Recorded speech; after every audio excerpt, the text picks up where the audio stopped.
Okay, I think I started streaming. Once again, let me, as always, do the audio check, because that will ultimately make or break the stream. So, let's see. Did I mute this tab? I did. Did I mute this tab? I did. Okay. Cool, I can hear myself speaking. Okay. Sounds right. Cool, I can hear myself speaking. Okay. Awesome. Sounds right. Cool. All right, I'm gonna pause it so I don't duplicate my audio. All right, as chat would have it, Gibson Lens has begun lurking even before the stream has begun. So how's it going, Bert? Welcome in. How are you doing today? Hopefully you're doing well. All right, so I am starting quote unquote a little bit earlier than I normally would. However, if nobody's here, I was thinking I could get my Slay the Spire board game unboxing out of the way, and then I would have the cards available to do some magic with. So, let's start with that, I guess. Well, actually, while we're here, let me also turn on the trick list so people know that this is a magic stream. A sleight of hand magic stream. And then we'll slide this off camera there. Okay. Hold on, this looks a little bit lower than usual. I didn't change any settings, I don't think. But anyway, whatever. Okay, alright, so before anybody gets here, I'm just gonna start talking about this board game. I don't know if I'll split this stream into two, but anyway, so I have the Slay the Spire box. Actually, let me maybe show up here. And this box is massive. I mentioned it on stream yesterday. It is bigger than my head this way. It is certainly as wide as my head this way. It is massive. It is gigantic. Hawk6 Phoenix says, "Oops, someone is here now." All right, Hawk6 Phoenix. Well, I'm going to start by doing a board game unboxing, but as usual, if you would like to make a magic request, the queue is open. And let me see here. Actually, let me trick request. Okay. Wait. I did not mean to do that. I meant to do this. All right, and then we'll pin that. Okay. There we go. All right, cool. But anyway, in the interim, so let's open up this box. It is gigantic, and also if there are cards in here, which I know there are, it is a deck building card game roguelike on PC, but in board game form, it is apparently very, very faithful. I haven't really looked at it, the board game. I did see it demoed at Gen Con. I had kickstarted it, so I had all these things, but I was like, I didn't get a chance to open it yet. So look at how amazing this rule booklet looks. I love it already. I did open it just to take a peek inside, but I have not even done all of the fun stuff. Here's a listing of all of the cards that are available in the box. So this should be very exciting. You'll see that if you're familiar with the game, they did change some things where it's kind of like percentage based to probably be dice rolls. So that's an interesting. Hariest, hello, welcome in. How's it going? I saw that you had recently followed, so welcome in. How's it going? Uh, Let me just quickly jump up here and introduce myself. Harry US. Oh, Harry US. Hello, welcome in. How's it going? My name is Nam. I like to do sleight of hand card magic here on stream, but I did do a Gen Con recap stream last night. I'm totally into board games. I'm also doing, I was going to say, before too many people get here, I'm basically doing a Slay the Spire board game unboxing. So, knows you from an old job. Oh! Okay. I see. Gotcha. All right. Was it the card game company or the telecommunication company? J to the F. Ah, okay. Okay. I gotcha. Right. We talked on Facebook. Yeah, we talked on Facebook that you were also at Gen Con, and we could not meet up. That's right. So, but anyway, so yeah, I'm actually doing this unboxing. There will be cards in here. I may be able to do magic with the cards, but actually, I could probably do magic with some of these because, like, I could do coin magic, right, with some of these. So we're gonna bust out all of these things in the interim. Yep. Okay, gotcha. Awesome. Cool. Well, welcome in, Harry. Harry US. Thanks for letting me know how to pronounce your username. I try to be pretty good about not doxing my friends and slash or colleagues or former colleagues or current friends or former friends. Enemies though, I don't know. I haven't been faced with it yet. So, but yeah, let's punch all these out. So one funny thing, actually, I could show with these because I did some magic for my kid, and she recently started liking to play store, and so we use like a thermometer to scan items out, and I told her that, and I knew she only had 3 coins, and I told her that um her latest bag of shopping things cost 4 coins. So then I counted 3 coins as 4 coins. So, for example, she would give me 3 coins, and I said, "Ah, it is 4 coins." Okay, so she gives me the 3 coins. I go, "Okay, 1, 2, 3, 4," and then that totally fooled her. So, all right. It comes with a nice holder, which I probably should have punched these out in a way that I could easily stick these in here. I don't know which ones go in which, but I suppose I could just do this pretty quickly. But anyway, Harry US, how was your Gen Con experience this year? Did you have a glorious time? I had a great time. I think I shared a lot of my experience last night and through the pictures on Facebook, and I enjoyed myself.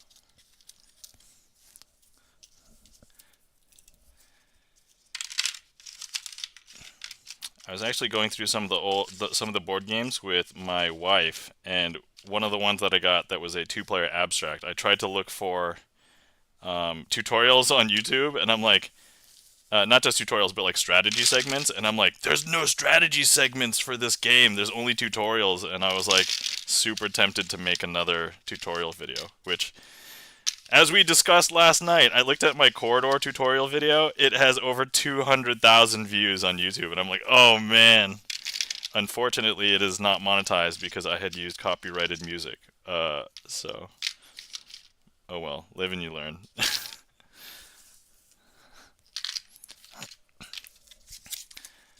It was good. So Harry US says it was good. Just a few low spots with an event we played didn't work out, but overall we enjoyed it. I think I spent the most I've ever spent in Gen Con this year. Oh man, I was looking at my Gen Con expenses this year. I actually was pretty good about not buying games. I think it helped because I was with my friends that we play board games together, and like if one of them purchased a game, I didn't have to buy one. So, all right. I just dropped a board. Hold on. Well, anyway, I just dropped a second board. All right. Okay. Here is one of the maps. You'll see if you're familiar with Slay the Spire, you'll totally understand. This is Act 1. Act 2, we stayed at the JW Marriott. Oh, that alone is 300. JW Marriott. That is like within what 2 blocks? 2 blocks of the walkable to the convention center, right? I think I stayed there like my 3rd Gen Con or something. Yeah, it's across across the street. Okay, yeah. So it's like within a block and a half or so. That is wonderful. I would have killed, not maybe not killed, but I would have loved to have had that because our hotel was 7.5 miles away, so we had to ride share in every day. Oh my God, I'm gonna have to reach down and grab the boards I dropped. Hold on. Actually, I have to take off my headset.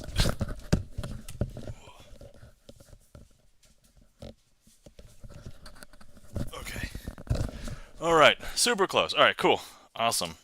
So here we have the shop or the merchant board, and then we have, I guess, player boards. Yep, here we are. And this is nice. Once again, it's the double.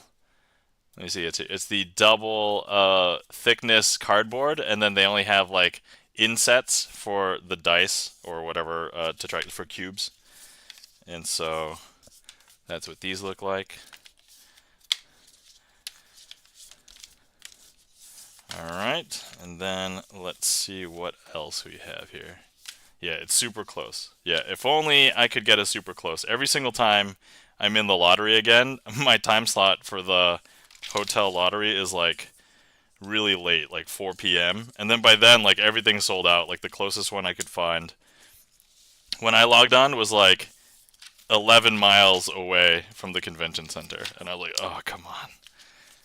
Luckily, my friends as part of the crew, some of them were like 1 p.m. and that's how we were able to get a slot like 2.5 miles away. But sorry, 7.5 miles away. And then we have player mats.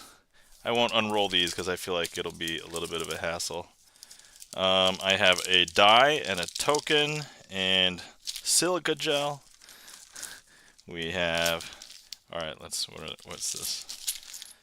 We have metal coins. Guys, we have metal coins. Oh, check this out. Look at this. Super cool. I bought 2 tickets to get 2 chances. Oh, that's interesting. I ended up with 12.10. Dude, that explains why you were able to get a hotel so close.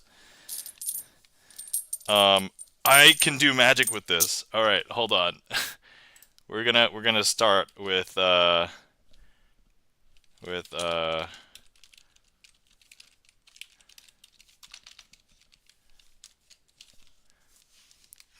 okay, I'm gonna put the cardless coin matrix in there. So hold on, I'm just gonna shove these off to the side for a second. All right, we just need 4 of these. Okay, they're the same both sides. Okay, perfect. All right, so we have 4 coins that are these Slay the Spire 5s for coinage. So here, and I just have to move my keyboard. There's over there, and then okay. So here's what we're going to do. We're going to slowly make them teleport from corner to corner. Watch as it happens pretty quick. There's 1.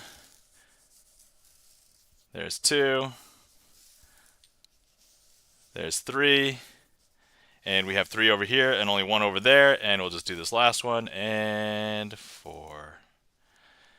And that, my friend, is the cardless coin matrix. So if you were here, you can inspect these. There you go. Anyway, I'm going to put all these back on the table now.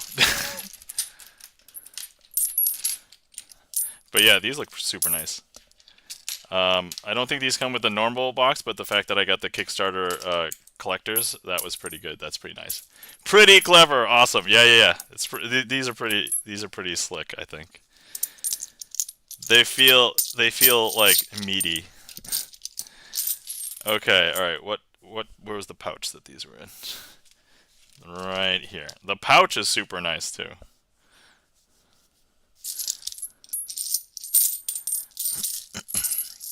If only I did a lot more coin magic. These are not quite as good, I think, for coin magic because they are slightly thicker than your typical coin. If you take a look, like let me just get a quarter. I guess it's not too. Actually, do I have a quarter? No. Here's a $50. Here's the comparison. So the $50 is a little bit thinner than even the small one, and the bigger coin is a little bit thicker. I guess not very noticeable otherwise, but okay. All right. So that was cardless coin matrix with Slay the Spire coins. All right. Nice. Let's see what else we have in here. We have colored cubes to basically help us track on our player boards. That seems cool. Let's see what else. Okay, where's the meat and potatoes of this?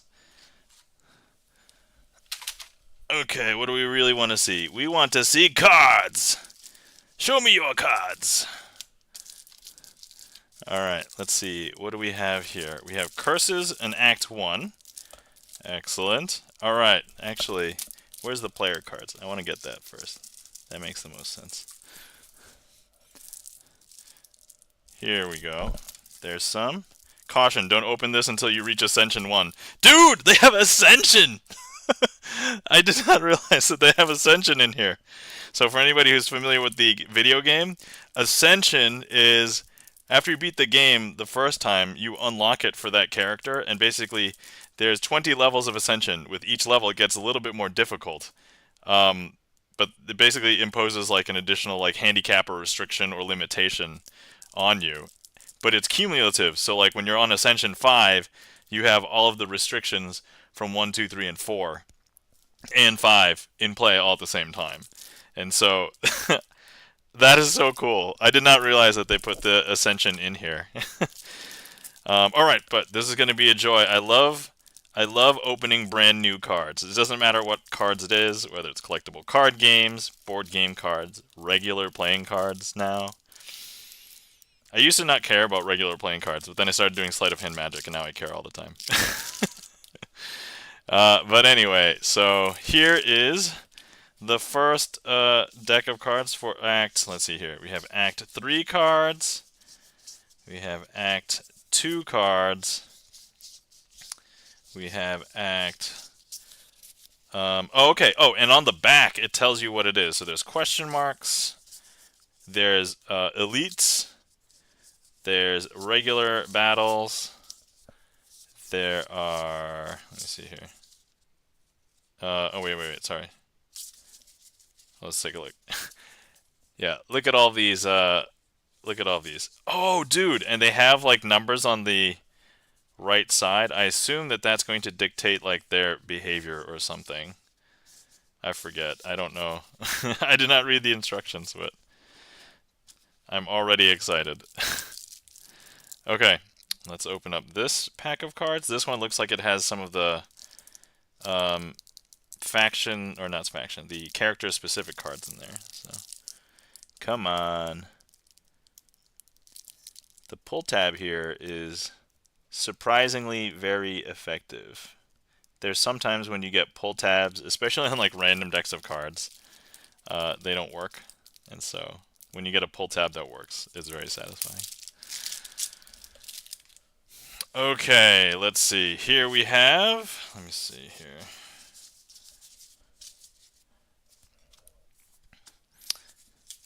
Okay, here we have, it looks to be ironclad cards. Hey, wait a second. Are these double-sided? Oh, these are double-sided. Huh. Oh! They give you sleeves. They give you enough sleeves so that you could sleeve these. Oh no, these might not be as good for Magic as I thought. I thought that they would have backs to them, but no. So like here's Bash, here's Strike, here's Defend, but on the backs of these are... Oh, the upgraded version of the card. I guess it's maybe still doable to some extent. The one drawback here is it's upside down, so like... Okay, I guess this makes sense. So the upgraded version of the card is on the other side. And so they have you sleeve it, and then when you upgrade it, you flip it over. That makes sense. Still cool. Alright, let's see. So here are the silent cards. Yep, okay. So here's like Survivor. Here's the upgraded version of Survivor. And I know that they scaled the cards a little bit differently. So, like, for example, here's that's a bad example, because that actually reads exactly the way that it does in the video game. So, like, here, Deadly Poison is literally one poison, but it applies, like, a bunch of poison in the game. And then, oh, okay, the cost is reduced, but it does the same thing. Okay, interesting. So... Alright, so there's those. Let's see, where else we have more cards. We have defect cards.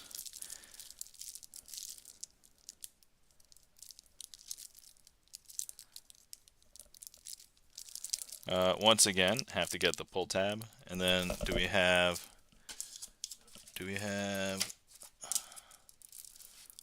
What are these? This is... Stop. Do not open until you unlock locked cards. When you do, read the back of this card. Oh, interesting. I don't even know what that means. But, okay, so we have defect cards. Actually, watcher cards might be in this packet as well. So, okay, once again, satisfying pull tab. Look at that.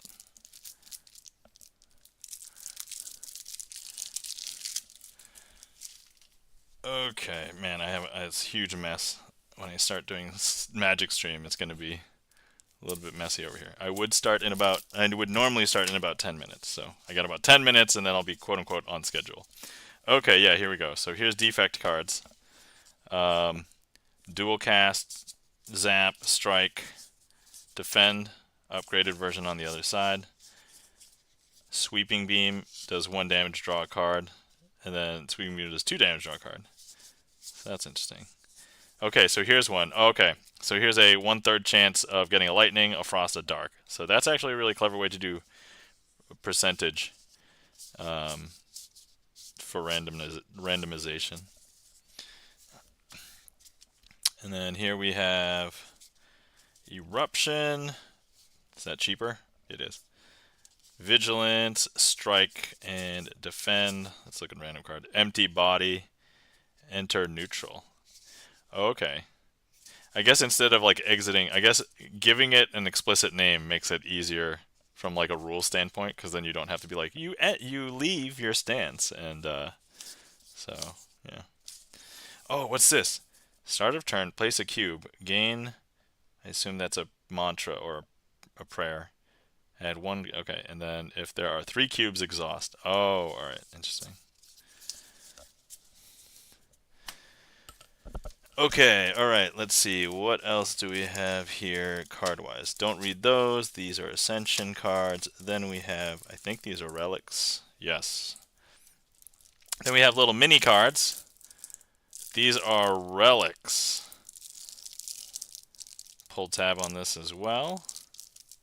Here we go. And there we have Blood Vial, Lantern, Bag of Preparation. Okay, they all have like, it looks like to be a coin value in the bottom right. And then, let's see what else.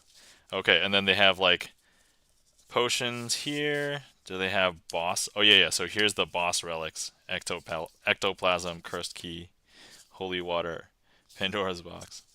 Is there like a restriction for like which characters can use or do what? I don't know. Okay. Maybe anybody can get anything.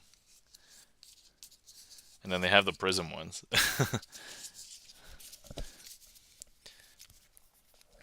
And then here are the four figures. There we are. Here's the defect. Oh, he kind of matches. Here's the silent. Here's the watcher. And here is the ironclad. Alright. Okay, so maybe doing magic with these is not going to be as good unless I learn how to do it in sleeves, in which case I've already experimented with sleeves in the past with other cards. It is potentially doable, but harder than not sleeves. They're also flat, straight cards. They're not very good as far as like air cushioning and sliding. So I think there is potential for once they are worn a little bit, they will not slide as well across each other. For anybody who... Oh my god, this is so cool. They have little, you know how like board games, when you get them, they have little plastic baggies? The plastic baggies have an icon on it. Oh my god, this is so crazy. I've never seen this level of plastic baggery. That's so sweet.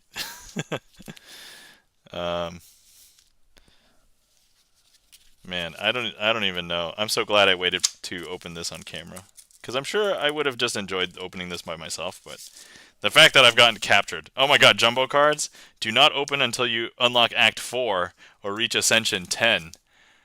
Ooh, so this might be like heart-related stuff. Charlie's Beats, hello, welcome in. How's it going? Charlie's Beats. We are starting with a Slay the Spire unboxing while there are a few people in stream and before I normally would start. And then here's some bosses.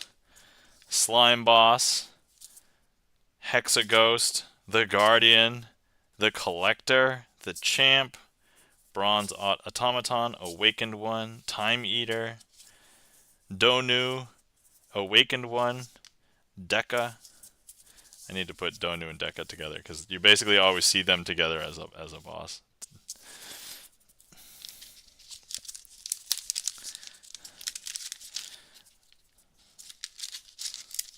Alright, okay. Is there any other cards that I can open? Solo. I don't know what these are. Niao's Blessing. Oh, okay. These are different initial conditions for starting the game, it looks like. So, man, I'm so impressed. Oh, I didn't even open these yet. I still have more cards. Act 1 cards. Oh, these have the same backs. I could use the curse cards to do some shenanigans. Alright. Okay, we have an avenue for doing some card trickery with some of these. Alright, hold on. I'll open Act 1 first. Okay. Act 1, as you can imagine, Act 1 dudes, enemies. Okay, but, okay, here we go.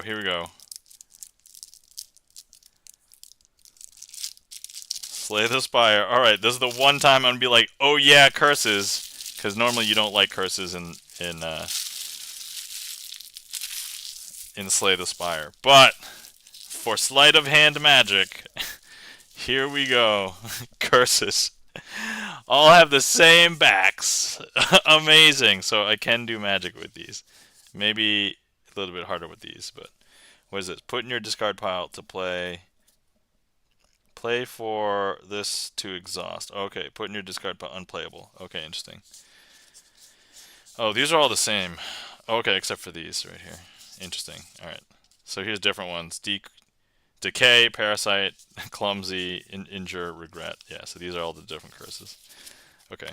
Alright, let me see here. Act, where did I put Act 1 and 2 and 3? Okay, Act 2 and 3. Act 1 goes... Oh, is there a slot big enough for this in the box? No? Okay. I can see why they kept it separate now. The design of the box is amazing. There's literally card slots for everything. So, Harry US, wife's headed to bed. Got to get some sleep myself. It was fun watching. Take it easy. All right, Harry US, thank you so much for the follow. Thanks for stopping by. Nice chatting with you. Yeah, we'll catch up IRL sometime, hopefully. And take care. Sleep well. We'll see ya.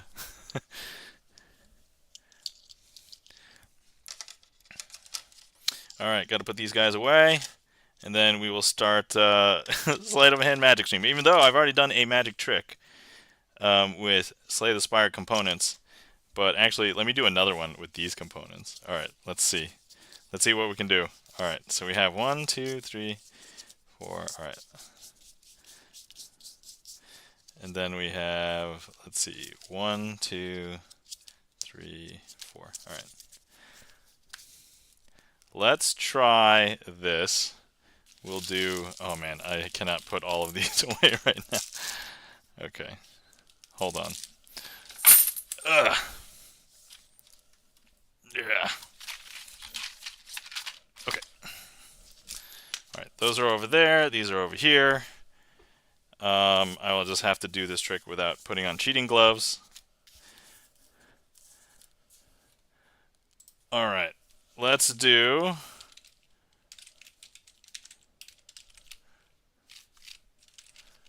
I hope this gets the right one. Yes. Okay. Awesome. You got the right one. All right. Here we go. We have a bunch of cards. These 4 cards have this purple swirly on it, and you would never mix these up with these, right? Because that's a green swirly, but there's also a flame, so you would never mix these up at a glance, right? So here's what we're going to do. I'm going to try and interweave them here. So here we go. purple, flame. Here we go. Purple, flame. Purple, flame. Purple, flame. And we're just going to give that a second, and we'll see that if we take a look, all of the purple swirls have fallen down to the bottom, and the flames have floated up to the top. I know that's maybe not that convincing yet, but if I show you that the top four cards are flame, flame, flame, and flame, and all of these cards are purple swirl, purple swirl, purple swirl, purple swirl. I know. It's a little bit weird. Super strange. But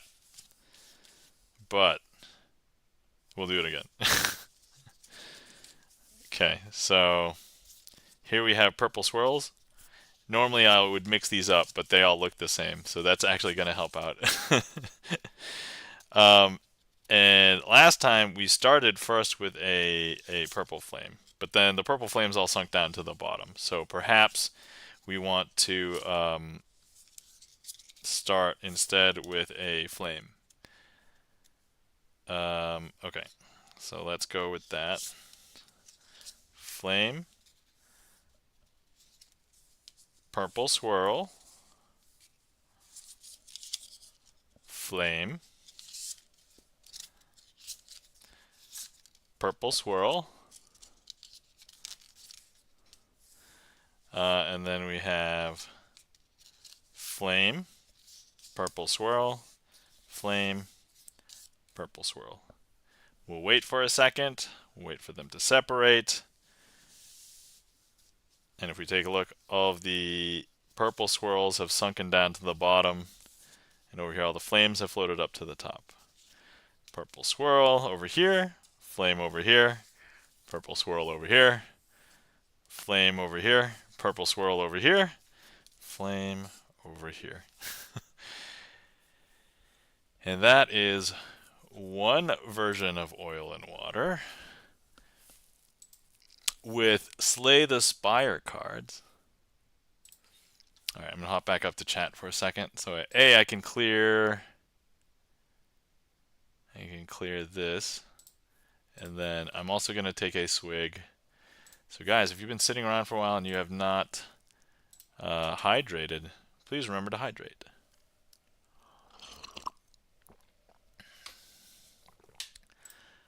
Okay, all right. Now's the true test. We're going to be doing another version of Oil and Water. I hope this one goes fine with these cards, but with the Slay the Spire cards. So here we go. Oh, come on. Come on, StreamerSonglist. All right, we're going to do this. Okay, there we go. Okay, all right. So with the Slay the Spire cards, here we go. We have 4 purple swirls over here, and we have 4 flames over here. Now, let me see here. How do I set up for this? Oh, yeah, I don't have to do any weird setup. I can just take a flame, place it amongst all of the purple swirls. Take a purple swirl, place it amongst all of the flames. We're just going to square those up. Okay. And then what I'm going to do is just snap my fingers. That's going to kick the card that is in the wrong pile into the correct pile. Because now if I count through this pile, you're just going to see 1, 2, 3, 4 purple swirls. And then over here, you'll just see 4 like green swirls and flames. So 1, 2, 3, 4. That's strange, huh? All right, so with these, what I want to do is we're going to place 2 here and 2 here.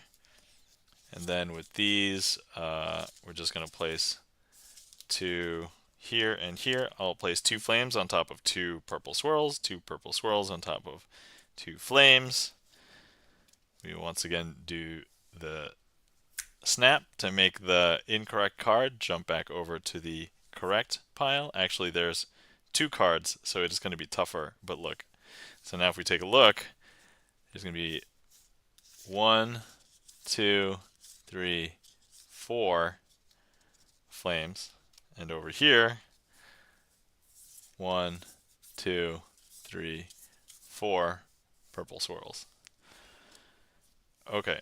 Now this is the only part that we're just going to do face down. And so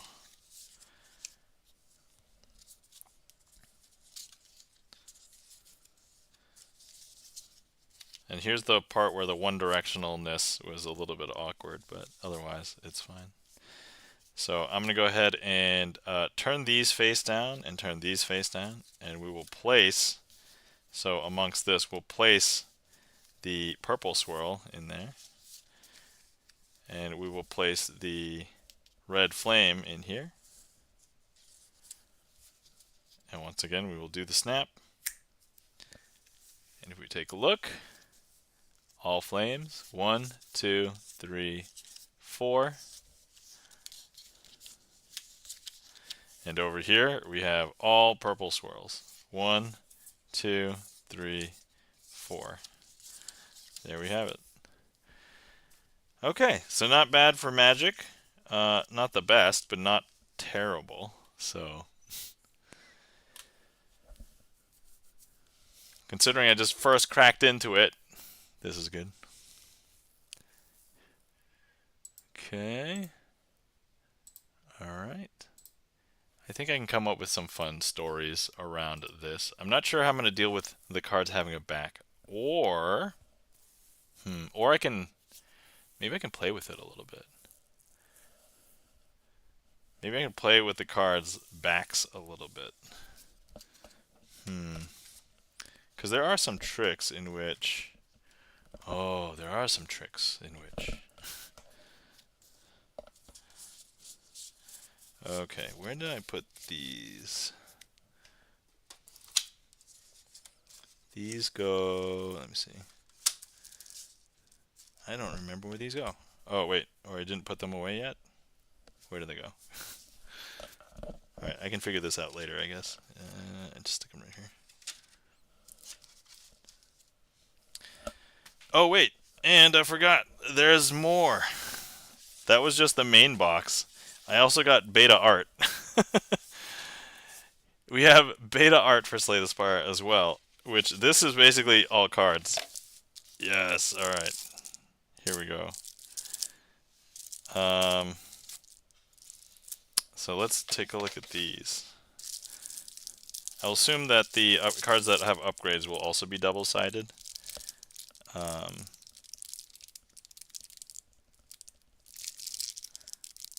Okay, come on, give me a satisfying pull tab. Satisfying pull tab. Full disclosure, when magicians open up a brand new deck of cards, this is like part of their life. This is, gotta get the pull tab right.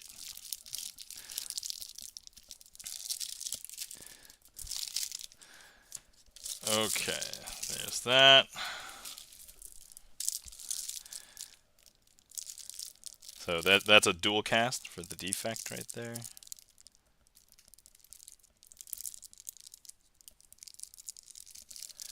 Here's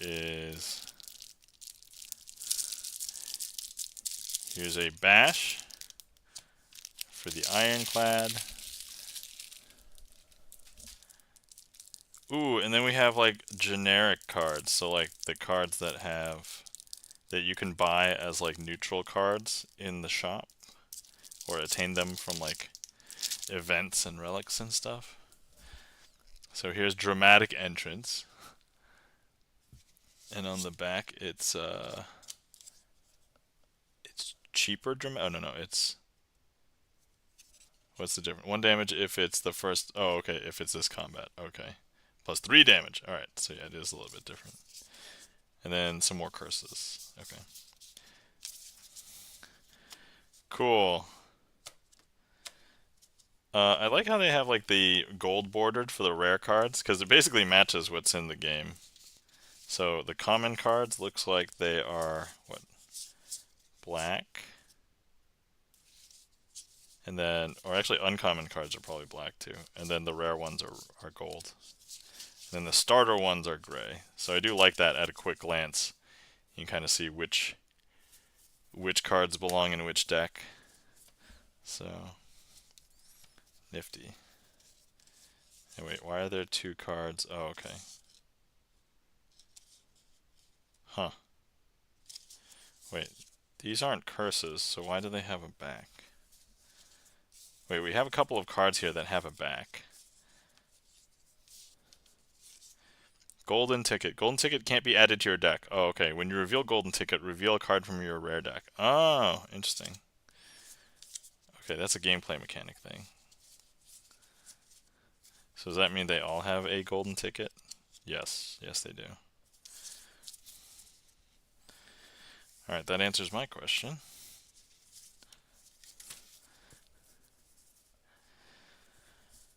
Alright. Okay.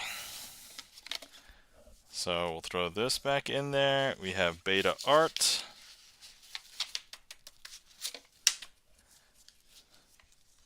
As well. And actually, a nice deck box. So this thing's pretty sturdy. Alright, I'll lay this over here. And we can get on with sleight of hand magic. Alright, so, oh, here's all the curses. Here they are. I found them. I found what I did with them. Boom, and then boom. Alright. Almost assuredly, though, there's probably nobody else on the internet doing Slay the Spire sleight of hand magic tricks. Okay, and if there are, you have to send me the link. You have to show me, because otherwise I will not believe you. Alright, okay. Let's turn this on. And then I guess we'll switch back to this for now. Okay, I'm gonna put on my cheating gloves finally. So here we are, and but even before I put on cheating gloves, I already did like 3 tricks. So here we go.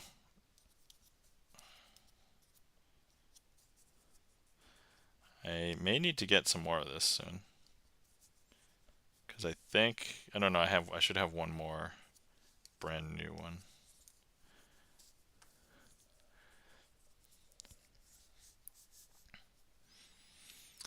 I was looking through my pictures, and I think I got about 20-ish, maybe 22-ish cards signed for Gen Con. I was going around doing a bunch of magic tricks, but I was not doing like magic tricks like crazy like I did at TwitchCon. I did spend a lot of time at Gen Con doing the namesake thing, playing board games. So at least there was that. Also, before this stream started, I was fiddling with my OBS setup, and so I was moving like widgets around, and I'm like, what would be the best? Because I basically didn't change it that much since when I first started streaming, but I'm like, I have a need to see these certain things more prominently than these other things, and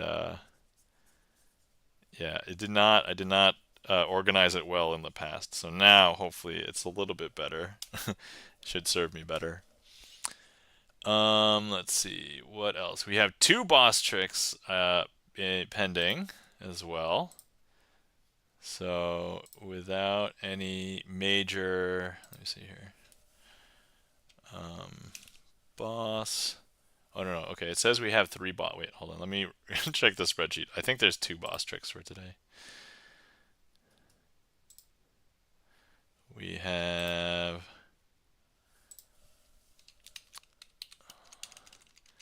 1, 2. Yeah, okay, we have 2 boss tricks for today. So let me edit this. Edit. 2, save. Okay. And then let's see here. Q. Alright. Awesome. Here's the Twitch deck. Here we go. Boom. Okay, my cheating gloves are settling in. That's nice.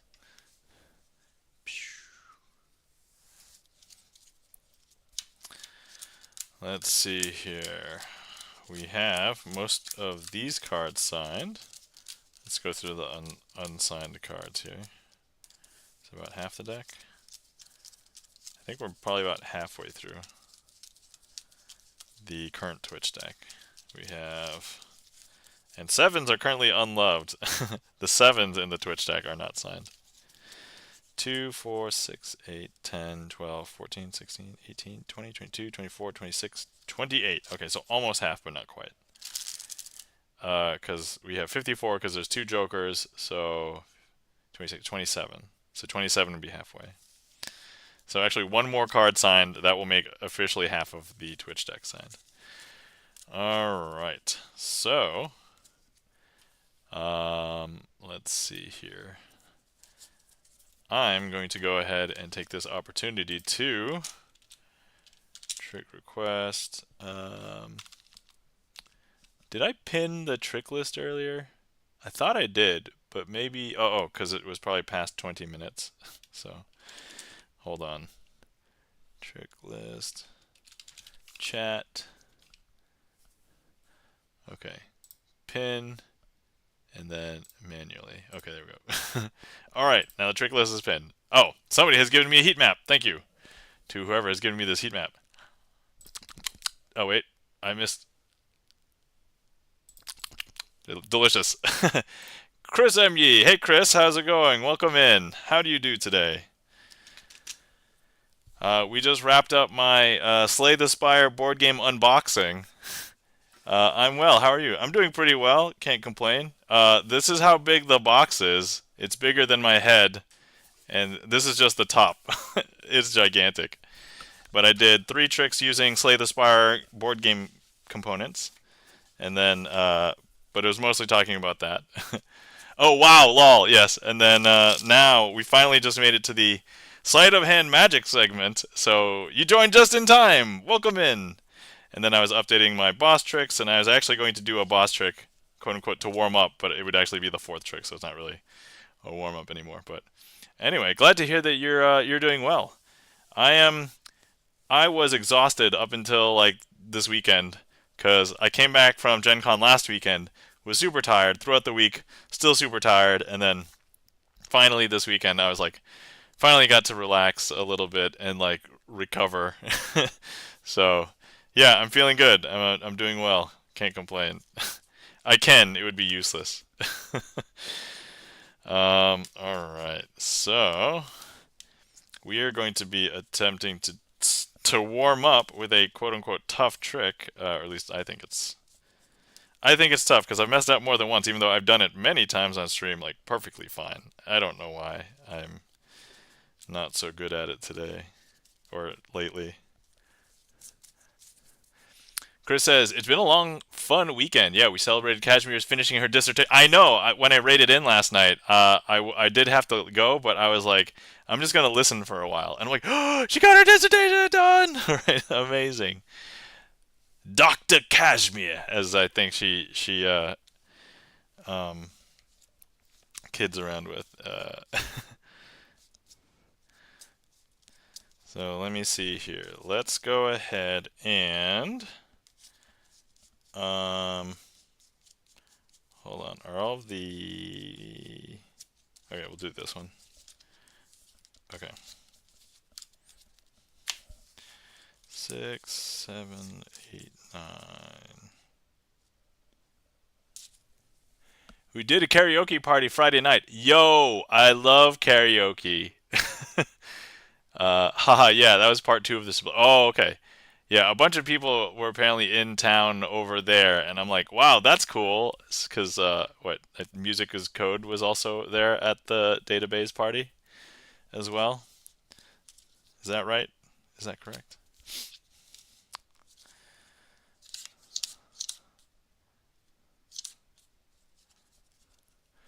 He was a blast to hang out. That's awesome. Sweet.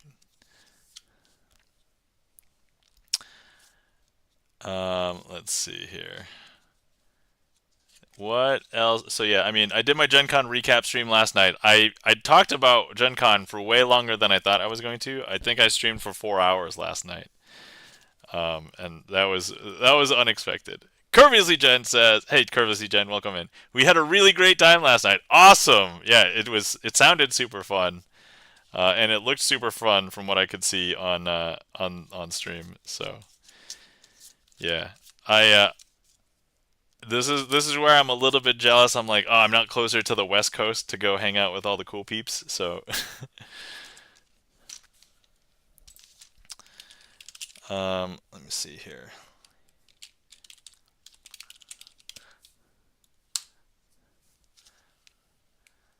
Okay. Let's see here.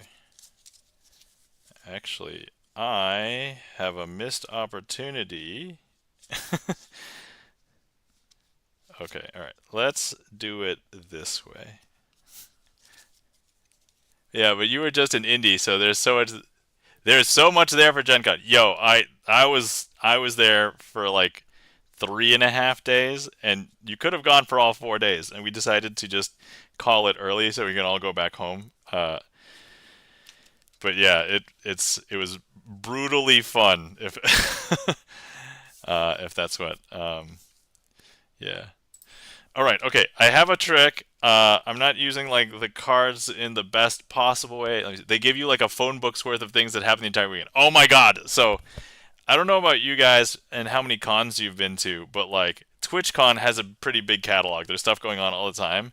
Gen Con, because anybody can run their own events, the catalog is massive. It's like, I would say there's probably like 4 times as many things to do at Gen Con, like per time slot, than like at TwitchCon. So yeah, they give you like, yeah, so it's pretty insane. All right, let's see here. Okay, we are going to be doing a boss trick for a warm up. So we're going to be performing Restless Lady because this is a boss trick because I messed it up on stream, not the last couple streams, but a few streams ago. So we have the 6 of Diamonds, the 7 of Diamonds, 8 of Diamonds, 9 of Diamonds, and the Queen of Hearts because the Queen of Hearts has been signed by Kashmir Feline, or Feline as we will lovingly call Kashmir Feline. And recently, Kashmir Feline got her um, dissertation completed. And here's the thing: each time we would see, you know, different people in chat, the 9, 8, 7, 6 of Diamonds. Um, we would basically see. We wouldn't be able to see Kashmir because Kashmir was busy doing her dissertation. But once in a while, she would actually come back and start streaming again, so we would actually be able to see her streaming. Is that weird? That's super weird, right? Okay. Now, here's the interesting thing. If we go ahead and say, all right, Kashmir needed to go do her dissertation, and she did take a little bit of a hiatus for a while, but she could not stay away from Twitch because if we just gave her the opportunity to come back to Twitch, so like, let's say like this, right? Here we go. Kashmir Feline would actually appear on Twitch once again. Is that strange? That's super strange, right? Now, that's okay. If for a while you just went without Kashmir Feline, at some point you would basically be able to just log back on Twitch, and she was streaming, completing her dissertation again, and therefore we would be able to see Kashmir Feline finishing up her dissertation.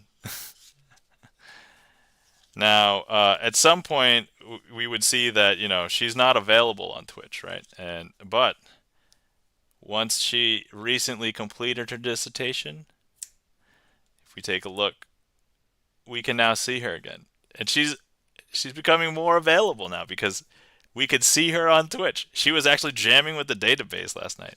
And actually, well, I think what we're all secretly hoping is that we'll be able to see more of her. So no matter which Twitch stream, you'll be able to see Kashmir Feline there, Kashmir Feline here, Kashmir Feline there, Kashmir Feline there, and of course Kashmir Feline here. I know, is that strange or what? I just don't want to confuse people because here's the thing. Once you thought that you could totally see Kashmir Feline in somebody's chat, um, as it turns out, she is sometimes very busy, and she goes off to do parties and stuff. So if you go to where you think she actually is, you might end up finding somebody else.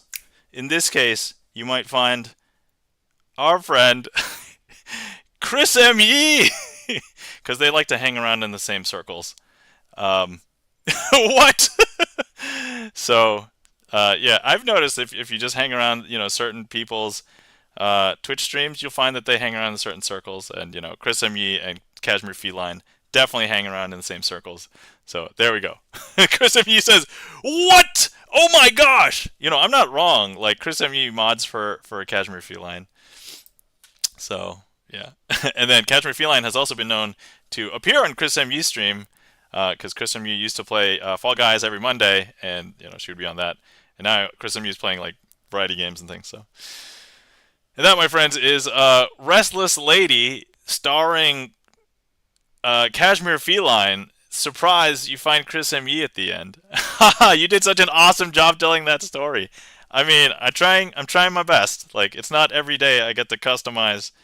I mean, I theoretically could stream every day if I didn't have like a day job or a kid, but yeah, I'll bug you later to highlight that for me. Yeah. If I don't remember to do it myself, just send me a message. I will highlight that, and then you can share it, or we can share it with Kashmir too. So.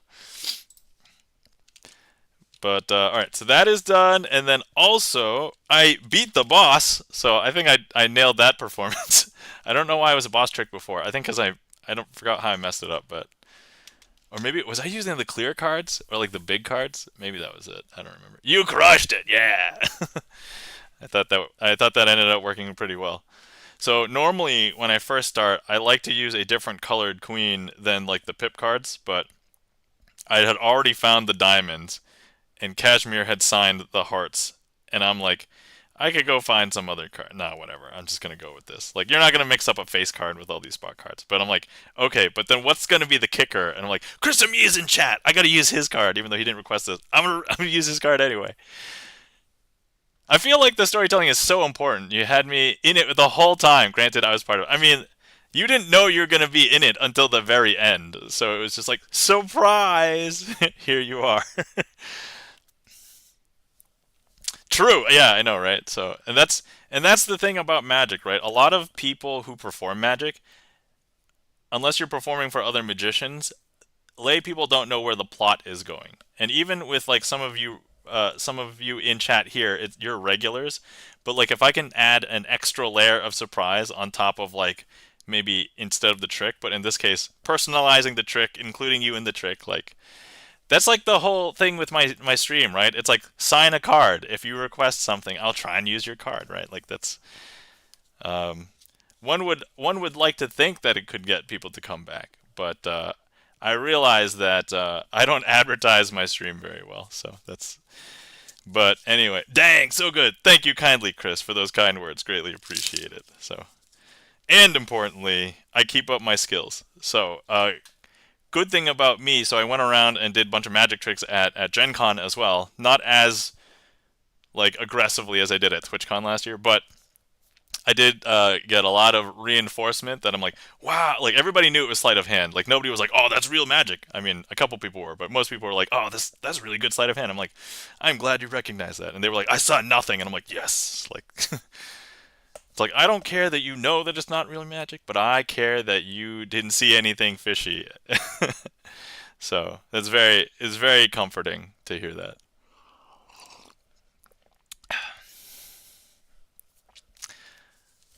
All right. So anyway, we'll leave Chris M. Yee out just in case there is a request from Mr. M. Yee. Oh, actually, while we're here, let's do some shout-outs. So let's see, for everybody who has been here, guys, you're not following our friend and mod Gibson Lens. Oh, actually, let me hop over here. Okay, please give Gibson Lens a follow. Gibson Lens, aka Bert, also plays piano and streams and plays VGM, sight reads from songbooks that he has composed a lot of his own originals, and so definitely give Gibson Lens a follow. Guys, if you're not following our friend Hawk6 Phoenix, Please give Hawk6 Phoenix a follow. Also a fellow piano streamer. Streams playing piano, has a bunch of VGM and anime songs on his song list. Has also been seen doing coding streams. And so please give our friend Hawk6 Phoenix a follow. Let's see. My friend, I don't think my friend streams. Let me just double check. Okay, nope, I don't think he does. All right. And then, guys, we're not following our friend Charlie's Beats. One day, Charlie's Beats may stream again. But Charlie's Beats is a famous music Twitch chatter, because everywhere I go in Twitch music, whether he hangs out in their chat or not, I'm sure that they know about Charlie's Beats. And so, but I have seen Charlie streaming. Well, a long time ago, Mario Kart. That was the last time I saw Charlie's Beats actually streaming. So, guys, you're not following our friend Chris M. Yee. Please give Chris M. Yee a follow. Chris M. Yee is the host of the Clip M. Yee Show, where he shows off clips across the Twitcherverse, and also is a variety gamer, plays a bunch of different games on stream. So, and please give Chris M. Yee a follow. And then also give our friend Curviously Jen a follow as well. Curviously Jen plays games on stream, does makeup streams, also hangs around the same circles as Cashmere Feline and Chris M. Yee. So definitely give our friend Curviously Jen a follow as well. And then I think we are basically caught up with everybody who has come to chat. All right, there we are. See, I'm hoping Clip ME will be back this weekend. Oh yeah, that's right. I forgot that you hadn't been doing Clip ME, but to be fair, like my weekends have been so weirdly busy, like, and sometimes it would be like, oh man, he's gonna start the Clip ME show, and it's like, I am not gonna be home, or I have to do this for my daughter, or oh my god, I have to get ready for this party that I'm hosting at my house because my daughter is having a birthday party, and it's just like. And so I just told myself, all right, I'm just gonna try and just do what I need to do and not. So a long time ago, like months ago, maybe even last year, at some point I discovered that hanging out on Twitch, like I treated it like I used to treat like TV shows that would happen at a specific time, and it was like affecting my life schedule. Where like after I'd stopped watching TV, and I was like, man, I want to hang out with these people. I want to hang out with these people. And then I'm like I had to decide, and like, oh, I want to hang out with everybody. I don't have time. All right, well, I'll just do other things, and then maybe I can catch VODs, and then I don't end up catching VODs. So I've kind of fallen out of a lot of the Twitch streams I used to hang out in. I just hang out in like a lot fewer, or just like for smaller time snippets. I'm like, all right, let's see what this person's doing for 5 minutes, and then. But yeah, there's so many. Once you get invested in like knowing people on Twitch, it's like I want to hang out with everybody. It's so hard. It's so hard. I would not have traded any of this for anything in the world though, because like making the friends on Twitch, it's so cool. It's so fun. Like, and honestly, just like meeting cool people that even just think that the thing that you're doing is cool, or even support you even intermittently. That's like, man, somebody has logged on and they're like, I want to see what is going on. Yeah, I definitely don't spend as much time on here as I used to. Yeah, for sure, right? Like, it is so hard, I think, to do that. Okay, all right. Let's go ahead and prepare for this next trick. I am going to be removing jokers, however.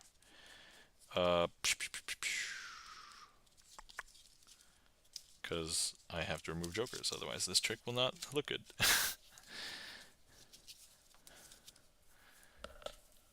Galloway, hello, welcome in Galloway. How you doing today? We just got a request from our friend Chris M. Yee. Thank you for the request, Chris. And we're going to be performing this trick now. So this trick is called the Chicago opener. Oh, I'm going to slide these just off camera. E-Room, hello, welcome in, Mike. Actually, while we're here, before we start the trick, Guys, if you're not following our friend eRoom, please give eRoom a follow. Sometimes he's known as the Pope of Indiana. Other times he is known as the guy that streams in real life around his town, in and around Indianapolis, aka also opens up random stuff on stream, aka also sometimes plays community games. And so, yeah, please give eRoom a follow. All right, so okay, first things first, we have a deck of cards and we need a card selected. And so let me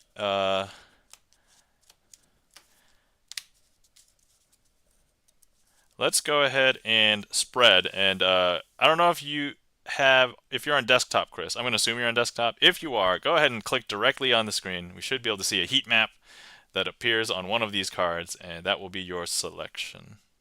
This one right here.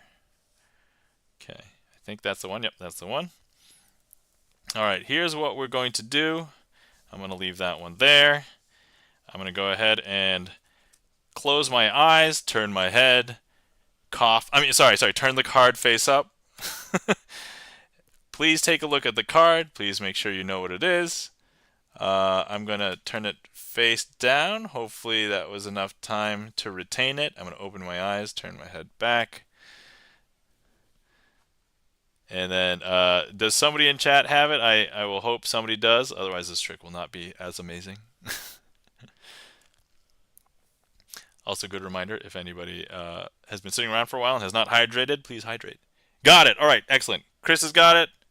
eRoom's got it. Excellent. So now we can safely lose the card in the deck. So here we go. I'm going to go ahead and place it in here, cleanly in there, place it in there, and I can safely consume this heat map. Don't do this at home, kids. Delicious. Okay. So now what we're going to do is we are going to yeah, nom nom nom. We are going to be doing something. We're going to drain all of the blue ink out of the card using this fidget spinner. So here we go. It won't drain the blue ink out of all of the cards, just your card. And so, I mean, I could let this spin all day. This is actually a pretty good quality fidget spinner that I somehow got for free. But I think that was enough time. So if I take a look and we spread the cards.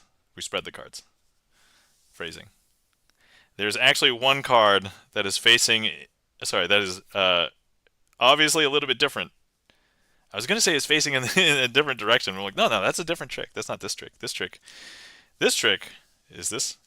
At this point, Chris, what was the card that was selected? Because I bet you this is that card. Go ahead and tell chat. It's okay. 10 of clubs. So let's go ahead and show off the 10 of clubs. Look at that. Very easy to read if you guys couldn't tell. These are big index cards, and there's not as much, so super easy to read on the pips. All right, excellent, cool. So now we're just going to go ahead and leave that out for a second. Now we're going to need another card selected, and so let's, okay. Somebody go ahead and say stop. I'm just going to scroll really slowly. Somebody say stop in chat, and I will take it when I see stop in chat. Stop. Okay, so we're going to stop right here. Okay. And I'm going to go ahead and show this card off. Turning my head, closing my eyes, turning. I won't make the coughing joke this time. And I will show you the card that you stopped at. Hopefully you got it. Gigantic pip, hopefully it helps. Okay, I'm going to close it up. Okay, actually before I close it up, did we get it? Somebody has the card? Let's make sure that we know what it is. Got it. All right, excellent, great. Okay, all right, here we go. Once again, I'm going to go ahead and turn the card to be red-backed. Oh, hold on. I made a mistake. I'm sorry. I forgot to drain the blue ink away. Let's drain the blue ink away.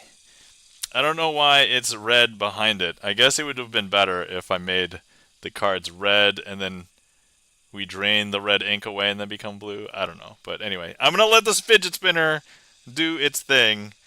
And yeah, so here we go. Now we should see that your card has become red backed. Hey Chris. I may have really messed up. Can you just tell me what your card was? Like for real? 8 of diamonds. Okay. All right. All right. You know, this fidget spinner is doing. Whoa. I know what happened. The fidget spinner is going to do the trick. I placed it on this card. This is a red back card, and it was spinning on this just for a second. 8 of diamonds. 8 of diamonds. And that, my friends, is red hot fidget spinner. Man, when you get into like learning card magic and you learn like the names of tricks and the history of the names of tricks, it gets super weird. Like you could kind of see like right here, right? It's called Chicago Opener. That's like the name that most people know this by, but it's also known as Red Hot Mama. And I'm like, how did that come about? I don't know. Like it's just a thing. E-Room's a nice one. Thanks for the nice one. Thanks for the claps, Chris M. Yee and E-Room. And yeah, that one's so cool. Yeah, I like to dress that one up a little bit. Sometimes I use the deck sock to help me with that one. This time I use the the red hot fidget spinner. But it's a fun one. I like that one. Also, there's something to be said with like the, I don't want to say like incompetent magician, but like the magician that seems like they are vulnerable because they may have messed up a trick. Like that is a plot in magic in and of itself. So it is amazing how well it works out. I think the problem with me is a lot of my personality. I almost never use that as like a trope or anything, and especially people who've seen me do magic before. It's like, okay, all right, now I can do like this level of trick. It's not like, but when you see me like, oh no, I've messed up, like right, and it's like, oh no, is he just kidding? But if you're seeing a magician for the first time and it's like, oh no, they're vulnerable, they might have messed up, ha ha ha, maybe I'll get to know the secret of the magic, and then they pull it off, and it's like the contrast is so much different. So anyway, thank you so much for that request, Chris M. Yee. Hopefully you enjoyed the red hot Chicago opener, Mama. You can come up with all the creative names that we want. It was fantastic. Fantastic. Fantastico. Yeah, so I was using this deck of cards, which has big indexes. I thought it would be nice to sometimes use it on stream. I was using, when I had to go back to regular bicycles, just a regular one, but I was like, I have these ones with jumbo. They're way easier to read on camera. So I'm like, okay, we'll do that if we're not using a regular deck for whatever reason. But, of course, I like to also still use the Twitch deck. So, but once we get that one signed, I don't know what I'll do. I do have a couple more Twitch decks. By a couple, I mean a bunch. But the jumbo is so much more readable.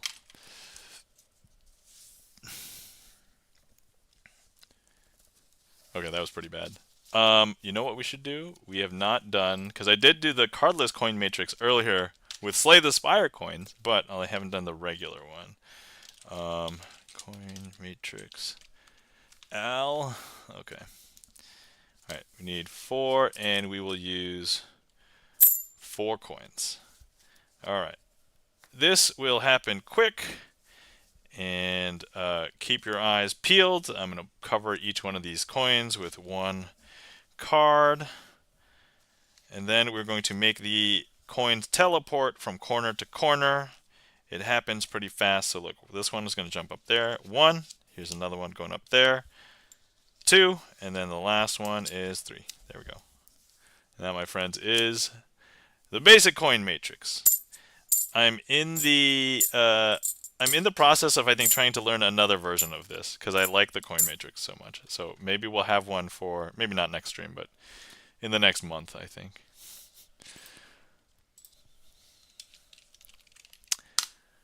All right. Whew. And yeah, I'm trying to do that one every stream, so I keep it fresh, so I keep it like solid. Um, but yeah.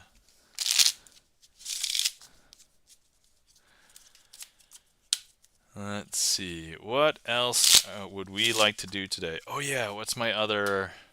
So my other boss trick today is a trick that I like to close with. So I'll probably close with that one at some point, but probably not for like another hour. So I plan on going for another hour.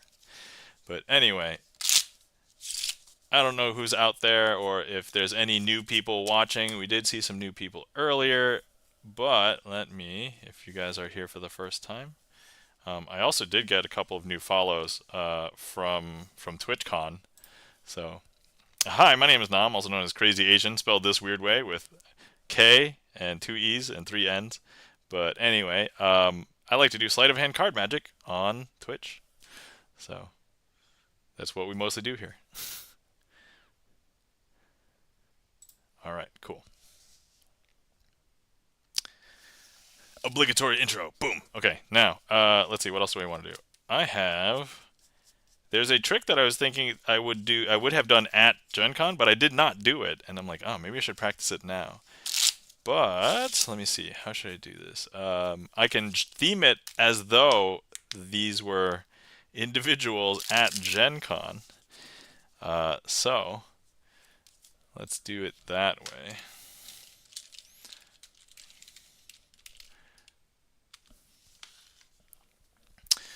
Okay. So for those of you who did not know, I went to Gen Con and I got my crew into an escape room, and we were basically in a 1920s bank heist where we're trying to break into the bank, get all the gold bars, and then get out all within 1 hour, before like the law enforcement came to get us. So let's say we have 4 kings because we were a party of 4. There were 3 other people with us, but they were not part of my party. They were just people who just happened to be in the same escape room. But let's pretend that they were the king of diamonds, the king of spades, the king of hearts, and the king of clubs. And what we did was we basically split up all the responsibilities for all of us to do different things. So let's pretend I was the king of clubs, even though it says the Raj Mahal, but I don't sign a card in my deck. But anyway, so I was the king of clubs, and I was telling somebody else, hey, can you go try and find all of the clues related to this ink pad block? So we had different ink pad blocks where it would only put some letters and numbers when we stamped it onto an ink pad, and but we needed to collect all of the blocks to get all of the clues related to that. This other person we delegated to try and look through all of the rooms. So we ended up finding a total of 1, 2, 3, 4. Well, there were 4 total rooms. We discovered 1 secret room, and they were searching through everything. And then this other king was going to be searching through all of these poker chips that basically had a cipher on it. So basically these symbols would translate to like a letter, and there was a message like with all of these symbols. Think like wingdings, but like other symbols, and it would translate to something else. And then I was basically trying to coordinate, delegate, make announcements, as well as opening all of the safe combinations, because I think it worked out well because my lockpicking history, I understood like some things about old safes. But anyway, so we were all tasked with doing that throughout the entire escape room. And if you missed the entire escape room story yesterday, that's okay. There were 90 seconds left on the clock, and I was super pressured to open up the last safe, but we did not have the second number of the safe combination. We had the first, the third, and the fourth number for this combination lock, but not the second one. So I waited and waited, and then finally I heard somebody else yell, hey, here's the second number. So then I finally dialed in the second number. the third number, the fourth number, and then the safe didn't open. So at this point, there's probably no time to retry the combination. But I happen to remember that after you input the combination successfully, you have to turn the dial clockwise until it stops. And then when that stops, that's when you open it again. And so I did that. It stopped. I opened it. There were 4 gold bars. And I told everybody, here's the key. Threw the key at somebody. They ran to the door. And they opened the door. And we all gathered at the door and around the clock. And guess how much time was left on the clock remaining when the door opened? 1 second left on the clock. That was the most exciting escape room I had ever been in because of the 1 second escape. And that, my friends, is 4 burglars themed as me doing an escape room with my friends. True story. So, yeah. Thank you kindly for the nice and the claps, E-Room. Thank you kindly for the claps, Chris M.Y. Yeah. I was saying on stream yesterday, there's literally no other way any other escape rooms will be more exciting than this, because hopefully if we get out, it will be a way shorter time, but we'll be like, plenty of time left. Or if it was any later, we will not have made it. Like, this is like the pinnacle of experiences. You open the door to escape with 1 second left on the clock. Oh, man.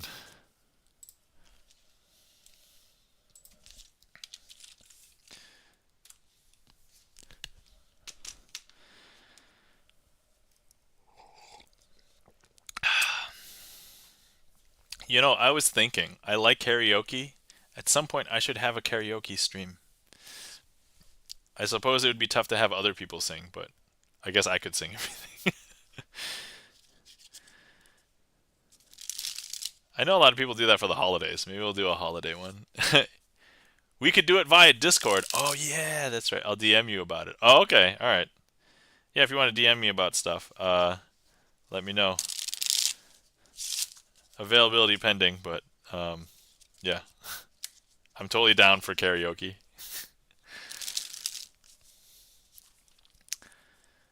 All right, let's see. Trick list is empty if anybody would like to request anything. If anybody wants to chat about other things. I recently came back from Gen Con. Gen Con happened last week, 2024. So, let's see here. What else?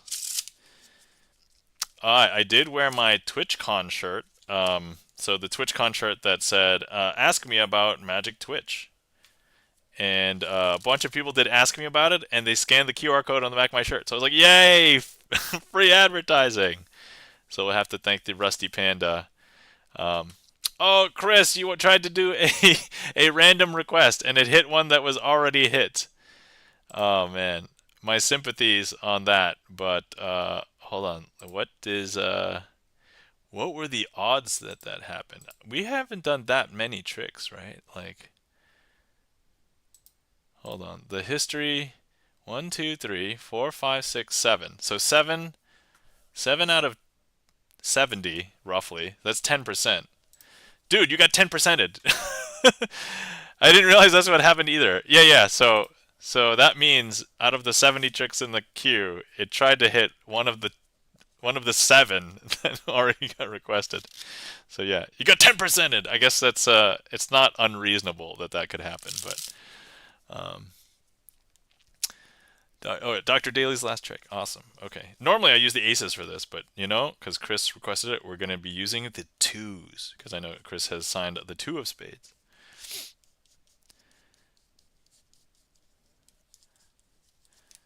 Let's see here. I didn't realize that's what happened. I didn't realize that's what happened until I saw the chat messages. So, yeah, that's for sure. Okay, so here we have Chris M.Y., man of the hour, and then we have all of the other 2s. I say man of the hour because Chris M.Ye is here, and it's currently an hour of the day. Therefore, man of the hour. All right. So, so here's what we are going to do. If I was to reverse count the cards like this, you will see that I'm going to go ahead and place Chris M.Ye right here, and then we're going to place the other black 2 right here, and we'll place the 2 red 2s here. And if I don't do anything magical, everything will be exactly as you see, because that's exactly where everything was. However, all we have to do is just place everything down once again, the same way we did before. Place Chris M.Ye right here, the other black 2 right here, and the other red 2s down here. But we do one magical different thing, and we use our red fidget spinner. Whoops. So right now I'm going to be removing Chris M.Ye from here.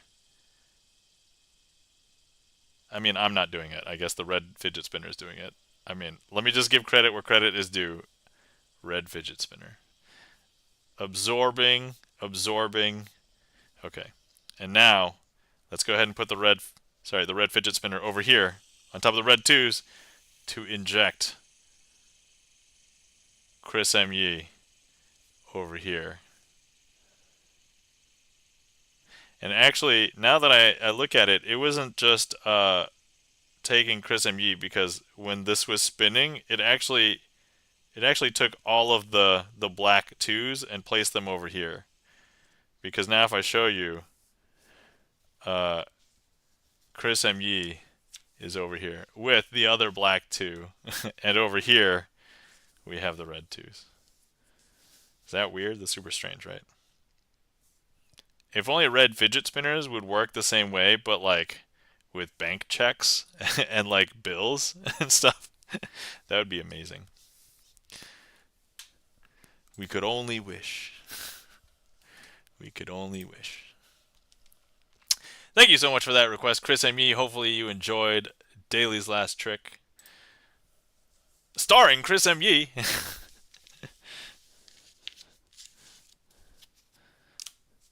I was actually looking around, like, I guess I'm not currently afraid of being laid off at my job because my company's mostly didn't, and I'm almost in my, I'm through my 5th or 6th year, so probably doing well not to get laid off, but there's a lot of tech layoffs in the industry, and I was wondering what I could potentially do for money, and I was thinking, well, I could up my Twitch presence, and you know, if I ever had without a full-time job, that's something I could do.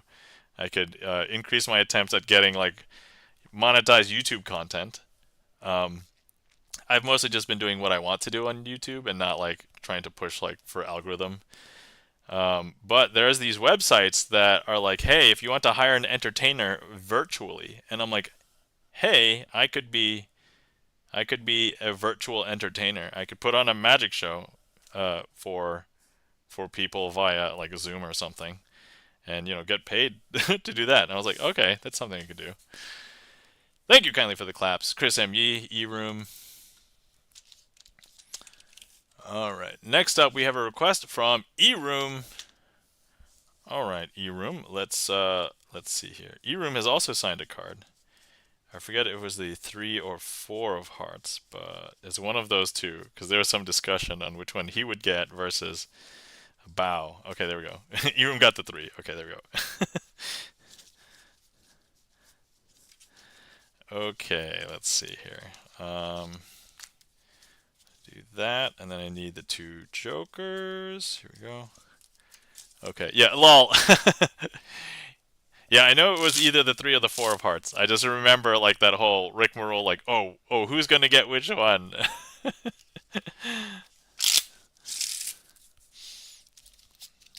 Okay, all right. So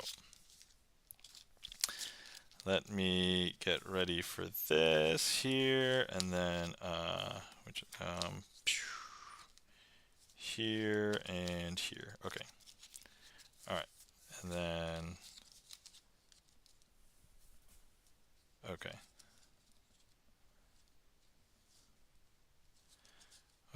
I just have to remember how I do this one part because it's kind of important. Let me see here. Boom, boom, boom. All right.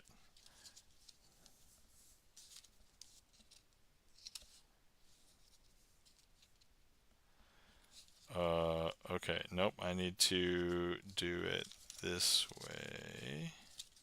Okay, so we do this,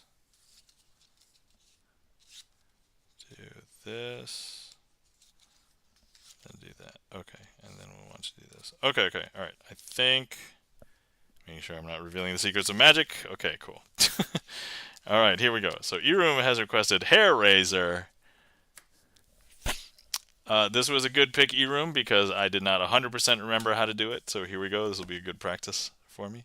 All right, first things first, we do need 3 cards. We need the Ace of Hearts, the 2 of Hearts, and the 3 of Hearts. Now, along with those, we have a couple of other cards.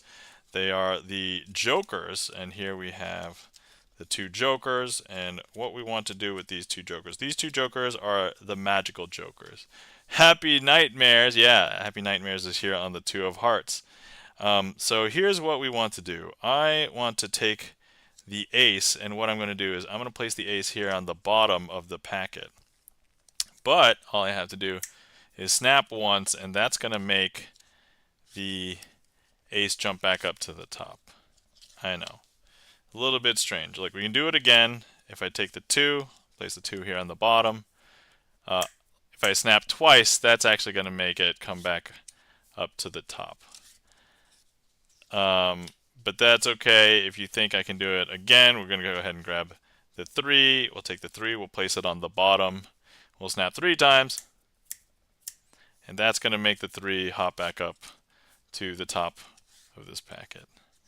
I know. Some people are like, that's a lot of snaps. That's going to take a really long time to do relatively. And I was like, fine, I'll do you one better.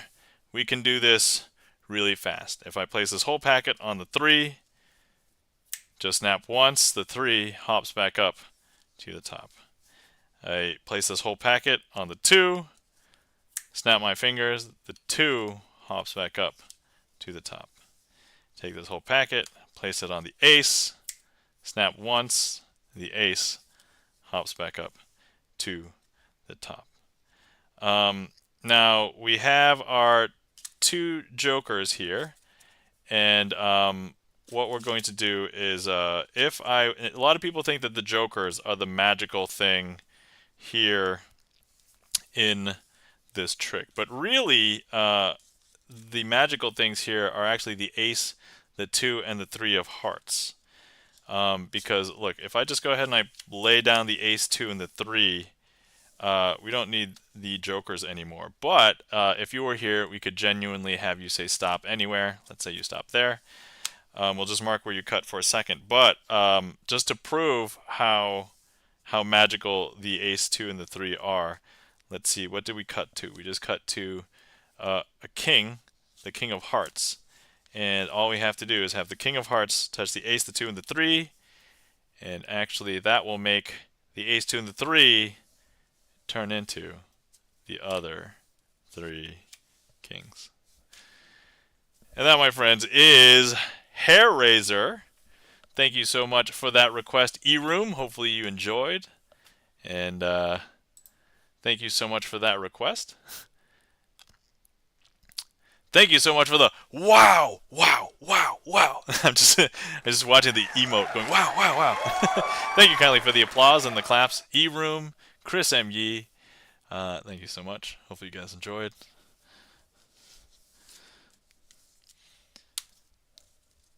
Yeah, I really like that one. That one's kind of long. That one's not like I can show everybody under the sun. I also need a table for that, but like, it's so good. Like when I first saw that, I'm like, what? What? Like, I think the first part where it's like I just make the cards go up, the ace comes up to the top, 2 comes up, and the 3. Like, that made sense to me, even in my, like, early beginner magician brain. But then the second phase, when it's like, I'm just going to do it all again really fast, that broke my brain at that point. I'm like, what? Like, no way. How did that work? And I was like, I have to learn this. And then at the end, it's like, what? Surprise! how? Like, so, yeah, so good. Yeah, the plot of that is just unpredictable. As we were discussing earlier, it's like if you can make something surprising in a trick, even if it's not like the magical part, like it's a good trick, right? Because you can't even predict the plot of the trick. Like that's yeah. Can that trick hair raiser be done with the giant cards? E-room, you're asking very loaded questions here. All right, first of all right, I'm going to okay, I'm gonna do two things here. Number one, first I'm gonna show you the two kinds of giant that we have, and then so here's one kind which is just big, and then here's giant. I want to say that technically you can do it with giant. I don't think I could do it with these giant cards. I think it is at least plausible that I could do it with these ones. Um, I'm not going to attempt it with this because this is ridiculous. This is completely unmanageable. I can't even hold these cards. Like this is how gigantic they are. Um, but hold on, let me just pull this out for a second.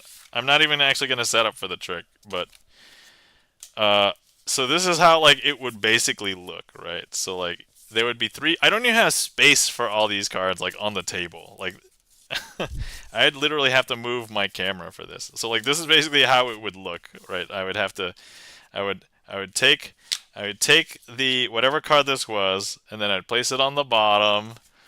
Or either would be amazing with either deck. Yeah. I think I can conceivably do it with the other deck. But yeah, and then it's like whatever this card was, look, I just made it jump up to the top. And then okay, cool. And then we'll place this back down, and then it's kind of the same thing with these, but like it's just unruly like on the screen here.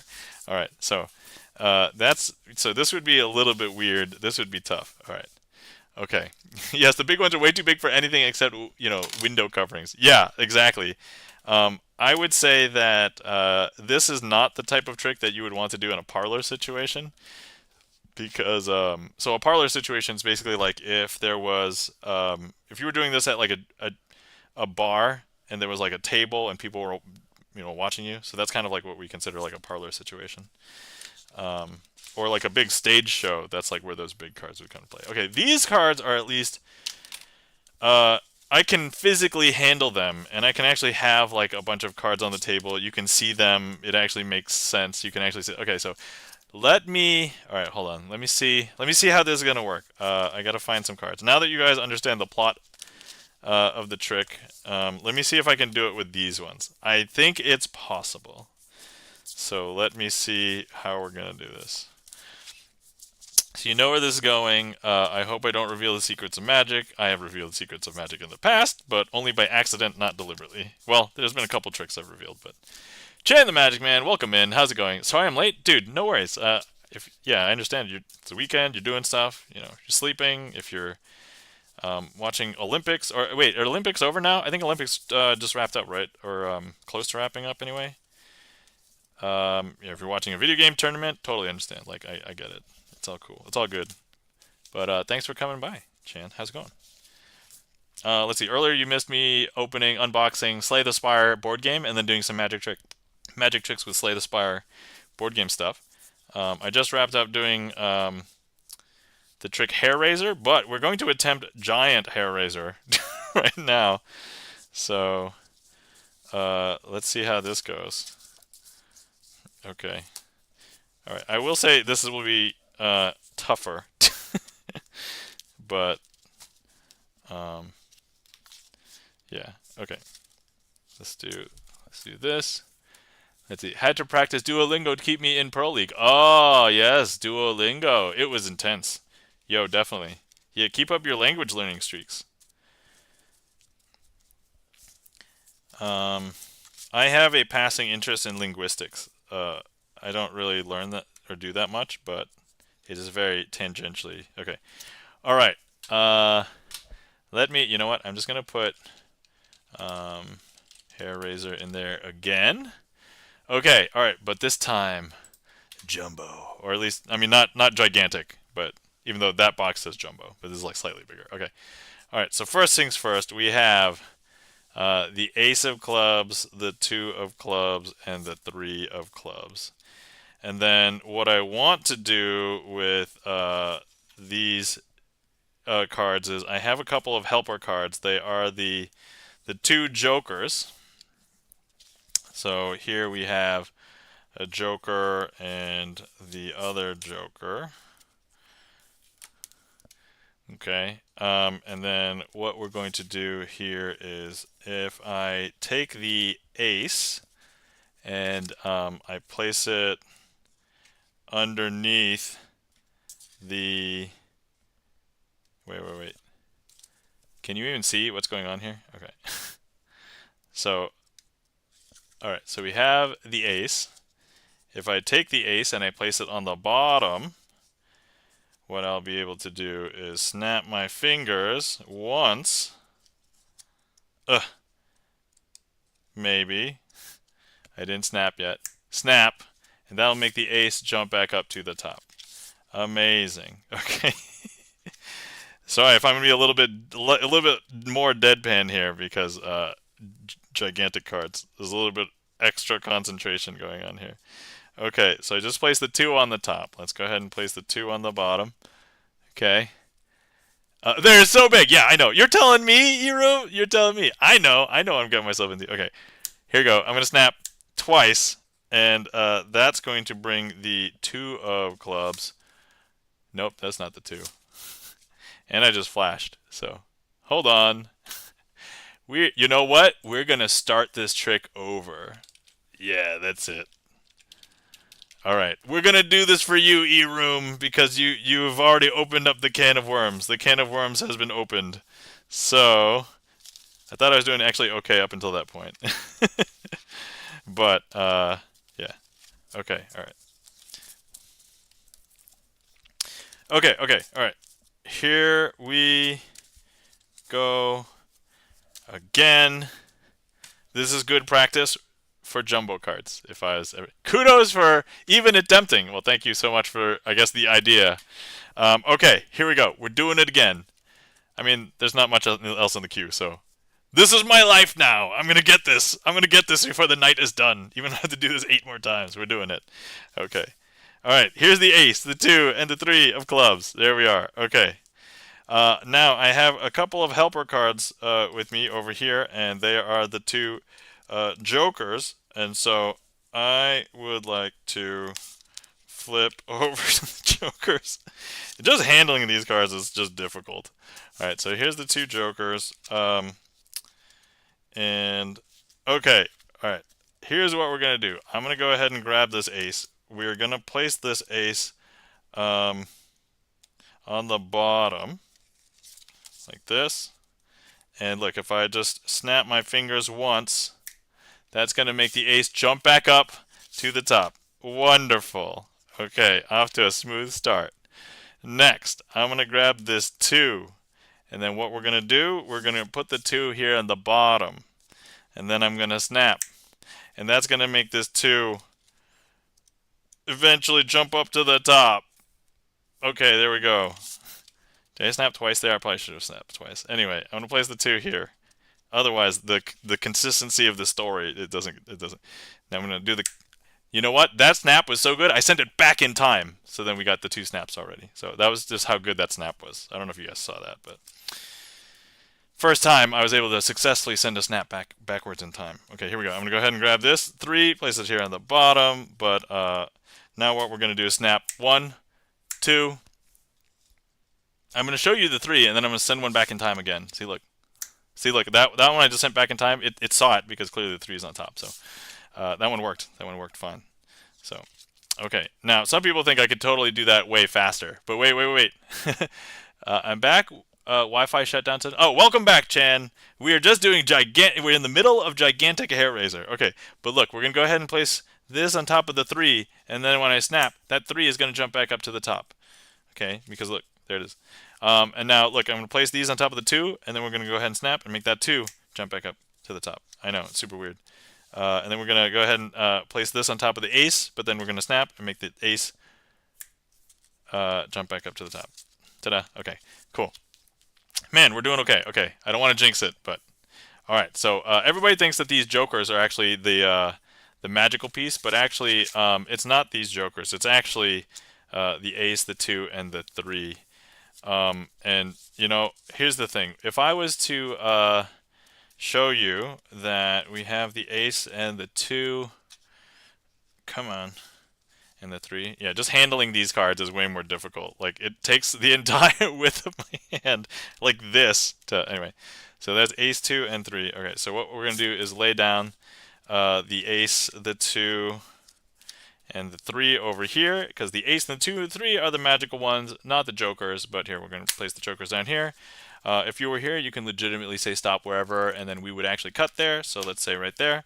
Okay, now importantly, we're going to give that a second to be like, whoa, whoa, whoa. So everybody doesn't believe that the ace and the 3 are magical. But here, let me prove it to you. Let me just show you that, look, we just cut to what? The king of clubs. Okay, so here, I'm just going to go ahead and use the king, tap the ace and the 2 and the 3, and actually these will change to the other kings. Ah! I'm going to say that was clean the second time after the mulligan. But I would say doable. I don't know. It probably seemed and felt a little bit awkward, and I was actually kind of just like, as I was saying the words, I'm like, oh man, this is not coming out as naturally as it would. But I was just really focused on like doing slides. But yeah, there we go. That is hair razor with big cards. Yeah. Yep. Thank you kindly for the applause, and thank you kindly for the suggestion, or the question, more or less, E-Room. So thank you so much. Greatly appreciate it. If nothing else, it challenges me as like as a magician doing uncomfortable things. Oh, thanks for cleaning that, Chan. And then we have 8-card brainwave. Okay, all right. All right, so what you guys may not know is that I can potentially do this trick. Now a regular deck will seem small. I know. So therefore, I can't go back to a regular deck yet. I have to go and use jumbo deck cards. All right. For Chan's 8-card brainwave. Okay. Let me see if this will work. Okay, so hang tight while I attempt. Let me see. Hold on. I have to carefully select, because I know Chan has requested this, so I have to carefully curate the 8 cards that I'm going to do the brainwave with, because I do need to match. I do want to match Chan's brainwave here, because otherwise it's not going to be impressive. Even if you guys know he's another magician. Okay, hang on. Let me see. And then I need a few other cards. So maybe I need like a... Okay, yep. There's this one, and then what?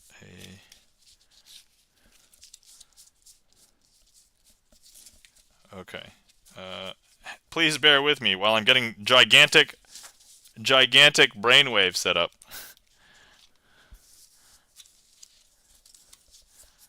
Okay, oh, wait. Sorry. I need one more. Hold on. I need one more. Please hold.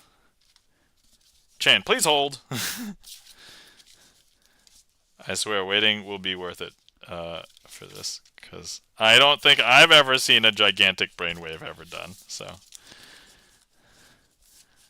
Okay, let's see here.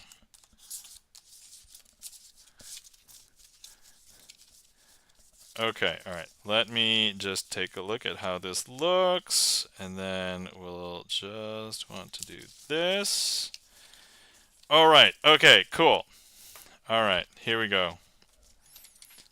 So because of gigantic deck, I need to move the deck away so I have some space. Alright, okay. Alright, Chan. Okay.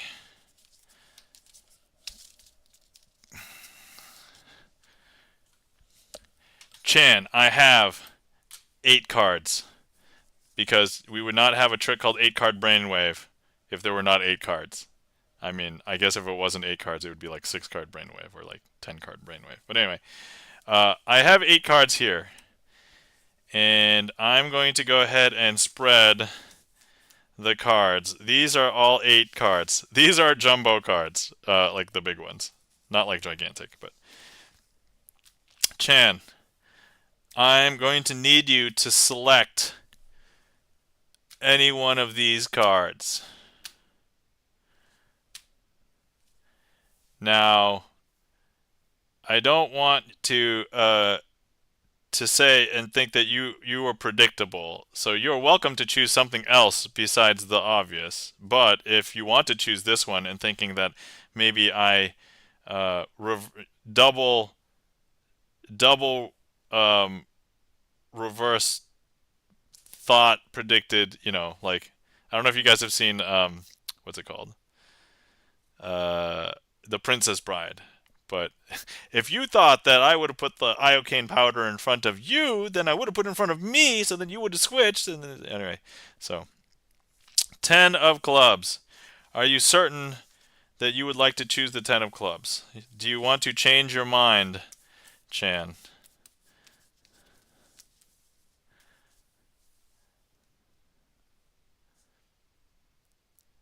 %. All right, 10 of clubs. Well, I don't know if you know, but secretly, I knew that you were going to choose the 10 of clubs because let me prove it to you. Right now, if I show you, we have all of these cards over here, and they are all blue-backed cards. All of them except for one, the 10 of clubs. And it just so happens to be your card.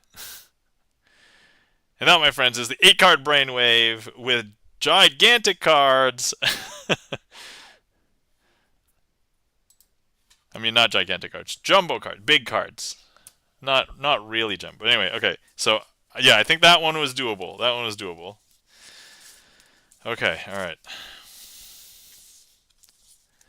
Chan, the Magic Man says, "What?" Chan, you know how that one's done, right? You know how to do that one. I mean, with regular sized cards, right?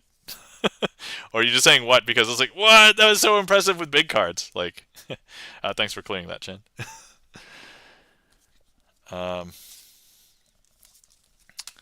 Okay, all right. So while we are here, let me see. While I have gigantic cards. Okay, let me see here. Let me find some cards. And I'm thinking I want to try and do something. I think I want to try and do something super challenging now that we're fiddling with big cards. I think this is possible. I don't know how easy it's going to be, but it is definitely possible. Hold on, we're going to look for a card. Come on, deck. Come on, deck. Where are you? Okay, all right. So, I'm currently setting up. All right, and here's the milestone. I'm probably going to do this trick a little bit early, even though I'm thinking about wrapping up stream in probably about 25 minutes or half an hour or so. But, okay, I'm going to put this trick in the queue. The reason why I'm going to put this trick in the queue is A, it's a boss trick, so I kind of want to get it resolved. However, it is also, I'm going to attempt to do it with gigantic cards. I would say never have I ever done this before with the gigantic cards. So let me attempt. We're gonna have to attempt here. Okay. I do have to sort some cards. I'm not like ready to do this like on a whim, so I do have to kind of set up for this here. Hang tight, please.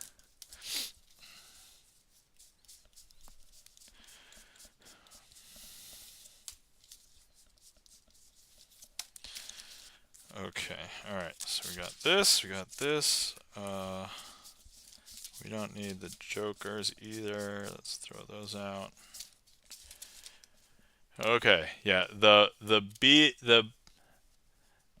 bedboard planks on the wall behind you look way cool. Love me some wood walls, floors, or ceilings. Oh yes. So yeah, I did not put them in, but they were here in the house when I moved in. It's a nice aesthetic. I actually don't like brightly colored walls because like if anybody sees like my computer setup, I'm always on dark mode for everything, and so this is kind of like the perfect thing for me here. Okay, cool. So let's do this. Let's do this. Let's do that. Okay. All right. Cool. And then, all right. Okay, guys, we are going to be trying a brand new thing. I'm going to attempt to do one of my favorite closers that's also a boss trick with big cards. So here we go, and this truly feels like a boss right now. So, all right, so we're gonna do this. Okay, okay, all right. Are we ready? Aries 4443. Hello, welcome in. How's it going? Just in time for the boss trick. Okay, all right. First things first. I have a deck. Oh my god, just spreading the cards is gonna be challenging. Okay, I just want to show you that when I spread this deck, this is like a blue back deck, okay? But I have these 4 aces. These 4 aces are not from this deck because these are red backed. So if I show you, we have the ace of hearts, the ace of clubs, the ace of diamonds, and the ace of spades. Okay, and so with these 4 cards here, we are going to show you what an ace assembly is. So an ace assembly is when we get all the aces to collect together. But it would not be cool if we were to just say, hey, here's 4 aces and they are together, because that's not magical. And so I would like to do it in a much more magical way. So we're just going to go ahead and lay down, man, real estate for all of this is going to be interesting. So, okay, so here we go. We have our aces all here. Okay, all right. Now I'm gonna have to go ahead and grab three additional cards to place on top of each pile, and just handling these cards is tough. Okay, so here we have 3 cards, and I will place those here. 3 cards here. 3 cards here,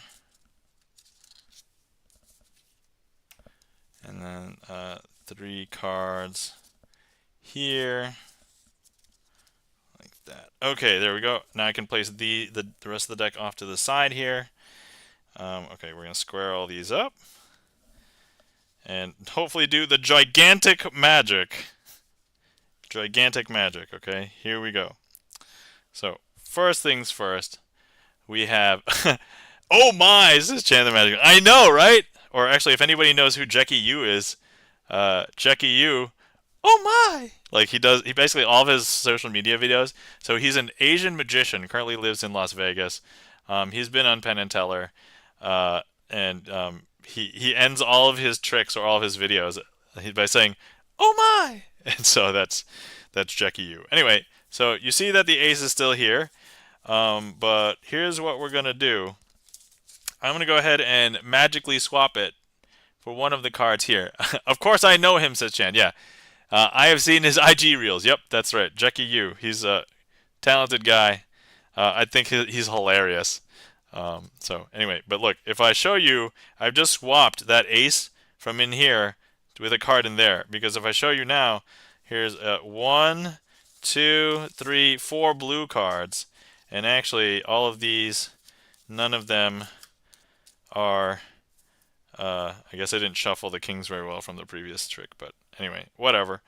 But now if I show you here, before we knew that there was one red card, but now you'll see two red-backed aces. So there's 1, 2, 3. And sorry, there's 2 reds, but there's 3 additional cards. Okay, here, we'll show you that again, right? Blue, red, red, blue. Okay, there we go. Okay, next up, you see that the red-backed ace is there, right? And you'll still see that it's still here for right now, but let me just go ahead and swap it with one from in here. And look, I've just made the switch. So now if I show you 2, 3, 4, none of those are red backed. And if I show you, none of these are aces. And before we had 2 and 2. So now if I show you, there should be 3 red backed aces now. There we go. There it is. Looks nice, right? Okay. And then finally, some people believe that there are shenanigans afoot, and I would say, yeah, to that, you're watching a sleight of hand card magic trick, although more shenanigans right now because these cards are gigantic, and so it's very hard to hold and handle. But look, you can kind of see that the red-backed ace is still here, and you'll see that from the back, if I place it in the middle here, this is a red-backed ace, and if I showed you from the front, it is still there, but all I have to do is do that swap it from here, swap it there, take that remaining blue card, and if I show you now, there's actually all blue-backed cards now, and so yeah, all of these cards are blue-backed, and if I show you the faces, none of them are aces. Yeah, just handling these cards is super terrible. I don't know if that looked good or anything, but there we go. None of them are aces. But now if I show you here, all of the cards are red back. This is intense. 1, 2, 3, 4 red-backed aces, and if I show you ace of diamonds, ace of clubs, ace of hearts, ace of spades, that, my friends, is gigantic Picasso's aces. I would say I was not happy with several parts. I was happy with several parts of that. Oh, sorry, unhappy with several parts of that. But I was like, okay, I think mostly I did okay. I think mostly it was fine. Thank you kindly for the claps, Chris M. Yee, and the applause, E-Room, and Chan, the Magic Man, and thanks for the mind-blown E-Room. But yes, so I was able to perform this trick with big cards. Once again, not super satisfied with like a couple of those things, but otherwise, for the most part, I think I did okay. I think it was okay. I would say if I practiced that, it would look really good. I think it could look very good with gigantic cards. Definitely possible. Alright, cool. So, let's see. While I have these cards out, we did do this one earlier. Do oil and water next time. I have done oil and water with the big cards, and I put that on my YouTube, so that is up and available. Let's see here. What do I want to do? Okay, all right. Let's do this one again. We did see this trick earlier, but not with gigantic cards. So look, I have 1, 2, 3, 4 cards, and they are the 4 aces. So look, if I place the ace of spades here, and the ace of clubs here, and the other 2 red aces over here, and I don't do anything magical, then the 2 red aces will remain here. This is indeed the ace of spades and the ace of clubs, as you would expect. However, let's just do that again with these 1, 2, 3, 4 cards. And if I show you that we have the ace of spades again right here, and then we have the ace of clubs right here, place that down, and then all I have to do is return the fidget spinner. We'll do it the same way. Fidget spinner is going to be collecting those black aces here. We're going to deposit them down here, and then of course the magical thing has occurred, and the fidget spinner has successfully made the black aces. Here's the ace of spades. Up here, ace of clubs, and of course the 2 red aces. All right, I thought that was okay. That's probably fine. All right, okay. You know what? We're on a gigantic card roll. Let's go ahead and twist the aces, but with gigantic cards. All right, so here we go. We have the 4 aces. I want to do something a little bit interesting, and I want to turn all 4 of the aces face up, but only 1 card at a time. But here's the thing. If I turn them all face up like this, that's cheating because that's how normal people would do it. So I have to do it in a much more magical way. And so I'm going to hold the packet and give it a magical twist. And that's going to turn up one of the aces, the ace of hearts, because look, there's the ace of hearts. But now look, if I give it another magical twist, this is the part that gets people. The ace of hearts is going to turn itself face down, and the ace of clubs will turn itself face up. I know, it's going to be super weird, but look. Is that weird? That's super weird, right? There's the ace of clubs. Okay, so what we're going to do is hold the packet, give it another magical twist. That's going to be ace of diamonds now. Here we go. Here's ace of diamonds.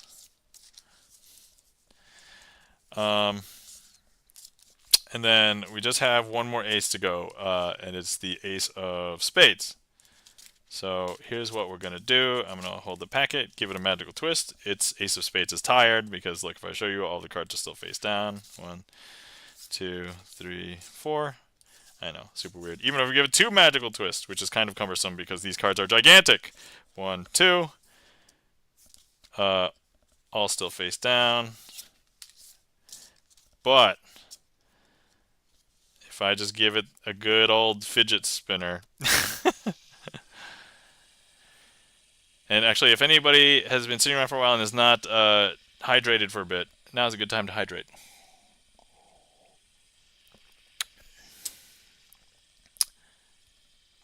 Okay, that should have been enough fidgeting to turn up the ace of spades. There we have it. And that, my friends, is twisting the aces with gigantic cards. Jumbo cards. Jumbo cards. So now I'm thinking, can I do this with gigantic cards? Is this doable? Is it doable? I don't know.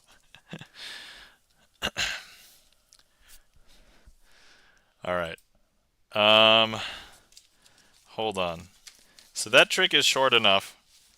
It's simple-ish enough. Okay, let me just find the 4 aces. Let's see how long it takes me to find 4 aces. Okay, here's 1.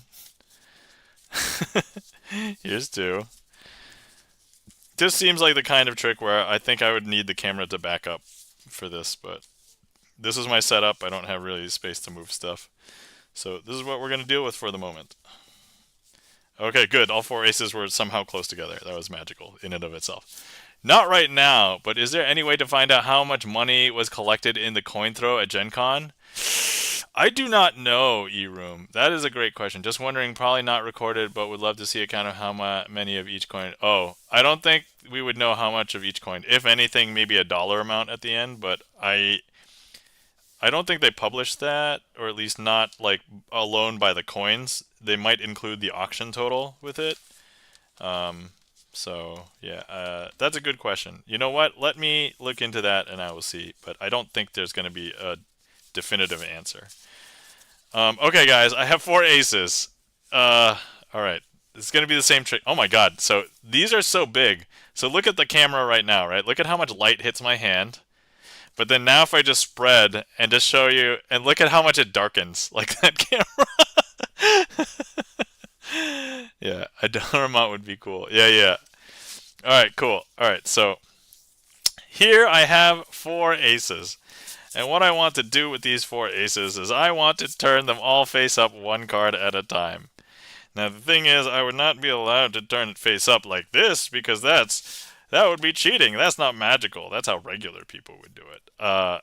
Also, regular people would not be using gigantic cards like this. So instead, I'm going to go ahead and do it in a much more magical way.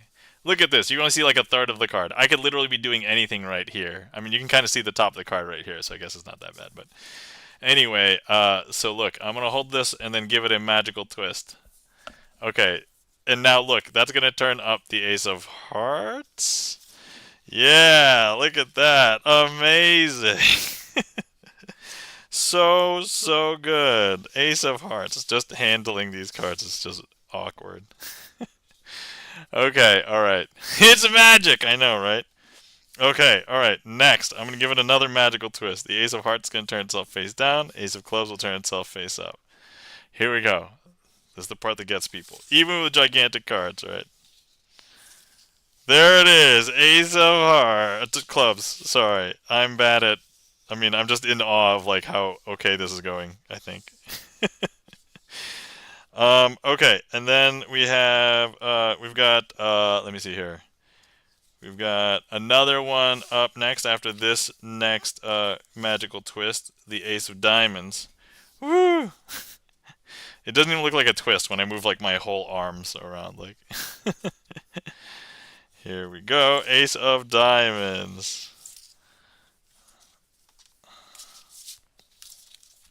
All right, let me spread.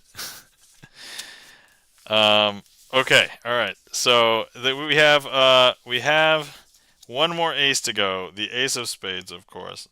And so I'm gonna hold this packet and then give it a magical twist. That is not enough to get the Ace of Spades to turn face up, because look at how boring and mundane the back of these gigantic cards look. Alright, even if we give it two magical twists, 1 and 2, we're just going to dispense with the needing to make it look cool. Because I already don't look cool with these. Okay, alright.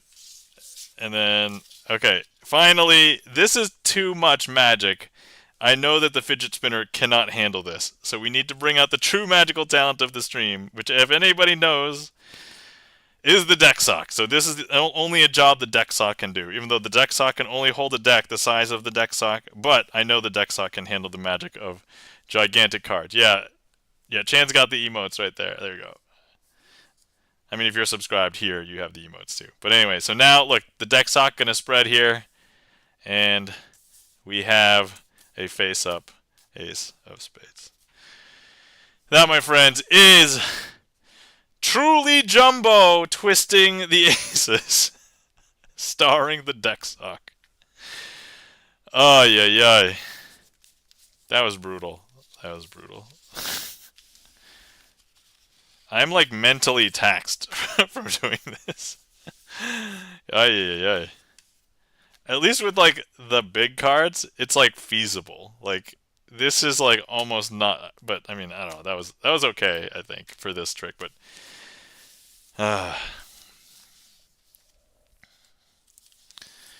all right. So clearly, the next important escalation question is, because Chan brought it up. Can I oil in water with these? That is the question. Alright, hold on. Bear with me while I look for some cards. I mean, I guess I don't need to hide the fact that I'm looking for these cards. They're gigantic. It's not going to be, it's not going to be glamorous or anything. This is just how it's happening. Okay, actually, these 4 are black spot cards, so we'll use these instead. And then we need some red face cards, so we got those there. Okay, alright, so here we have... Oh wait, do I have 4? Oh no, I only have 3. Oh, I need one more. Hold on. Hold on, guys!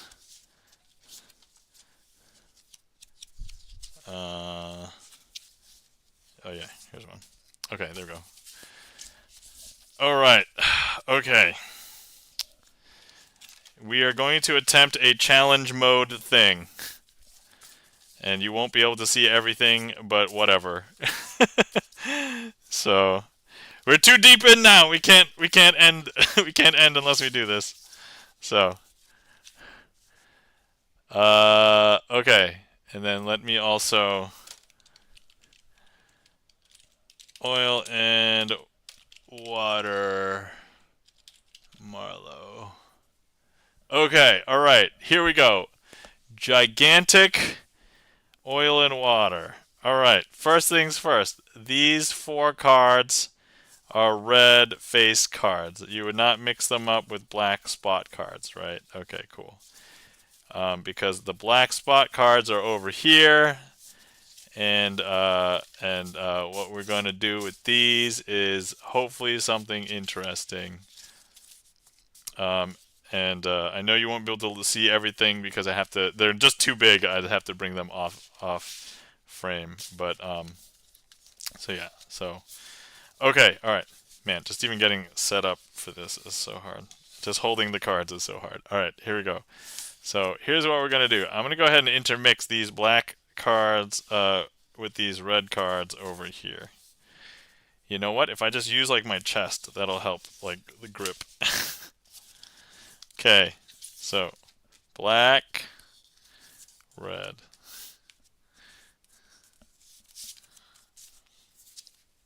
Okay, here we go. Black, red. Black, red. Black, red. Okay. Close that up. Give it a second. Mentally prepare. Take a quick glance at the bottom. It's a black card. Take a quick glance at the top card.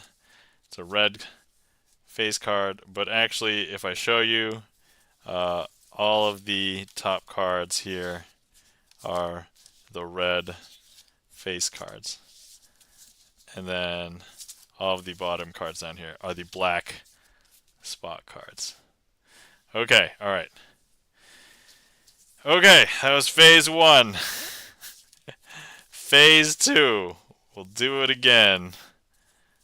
But last time we started with a black card, and then the black card sunk down to the bottom, so perhaps it would be more, how shall I say, impressive if instead of starting with a red card, or with a black card this time, that instead we start with a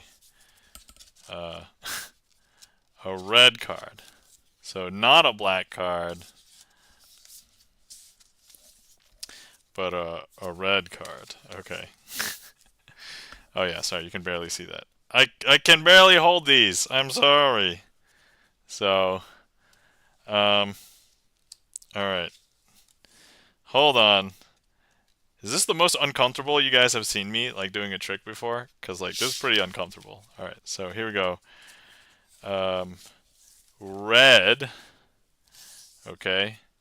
And then here we have black. Okay. And then here we have red. Okay. And then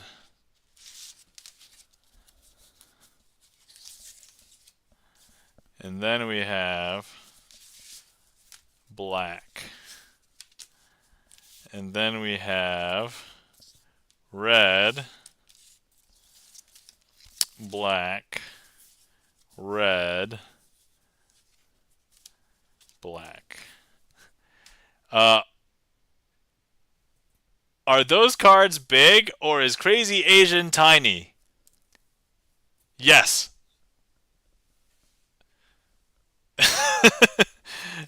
Boolean returns true. Alright, now we're going to separate them. Ta-da! They're separated. No, these are jumbo cards, Hawk 6 Phoenix.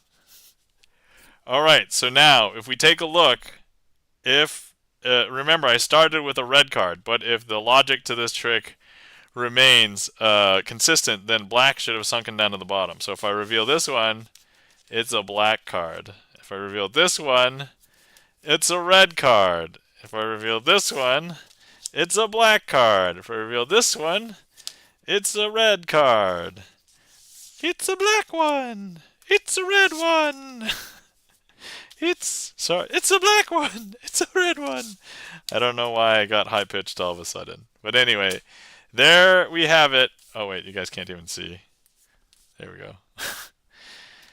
That is oil and water with literally gigantic cards. I think I did okay. It felt uncomfortable the whole time. Chan, how was it? How did that look? Was that, I don't know. That's I think to everybody else, hopefully it looked okay, but I mean, I did it probably slower than I normally would, but otherwise, this is ridiculous. Okay, all right. Whew.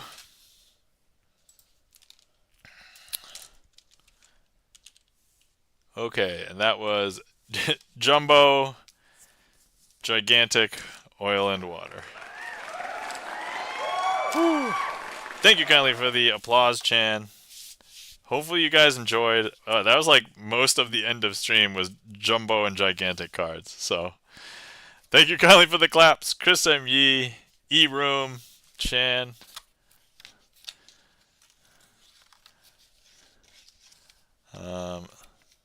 Hawks got it. Yeah. I'm both tiny and these cards are big. Yeah, that's right. I'm kind of tall for an Asian guy. I'm like 5'10". Sorry, in American British units.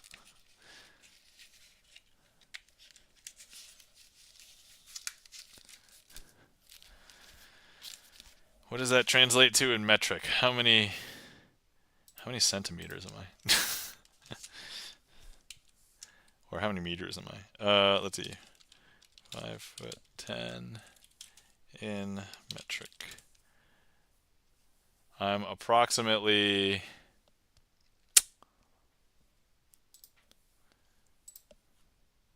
wow, I am not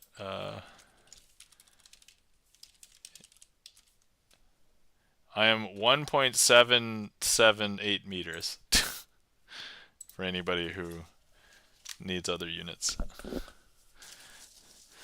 Okay, alright.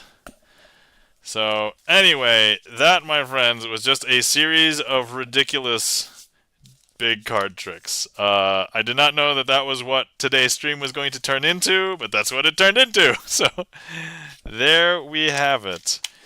So, this is probably a good time for last call, if anybody would like to make any final requests. Go ahead and put them in the queue. Otherwise, I will put in a finale trick or two to wrap up stream. And oh,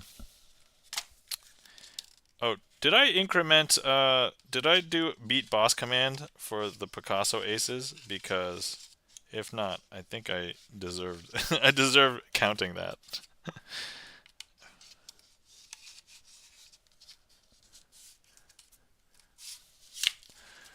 All right. Oh, we have chap snap change transpo. I was gonna say chaps change, snap change transpo.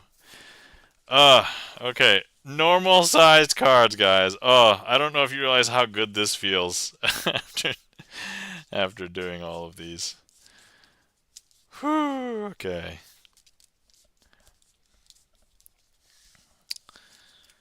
All right. Here we go. All right, here we have the 10 of diamonds and the queen of clubs. If I leave the queen of clubs, which is also Chan, down here, and I show you that here's the 10 of diamonds, all I have to do is, and look, the normal size cards behave like I thought they would, and you were probably wondering where the 10 of diamonds went. Here it is.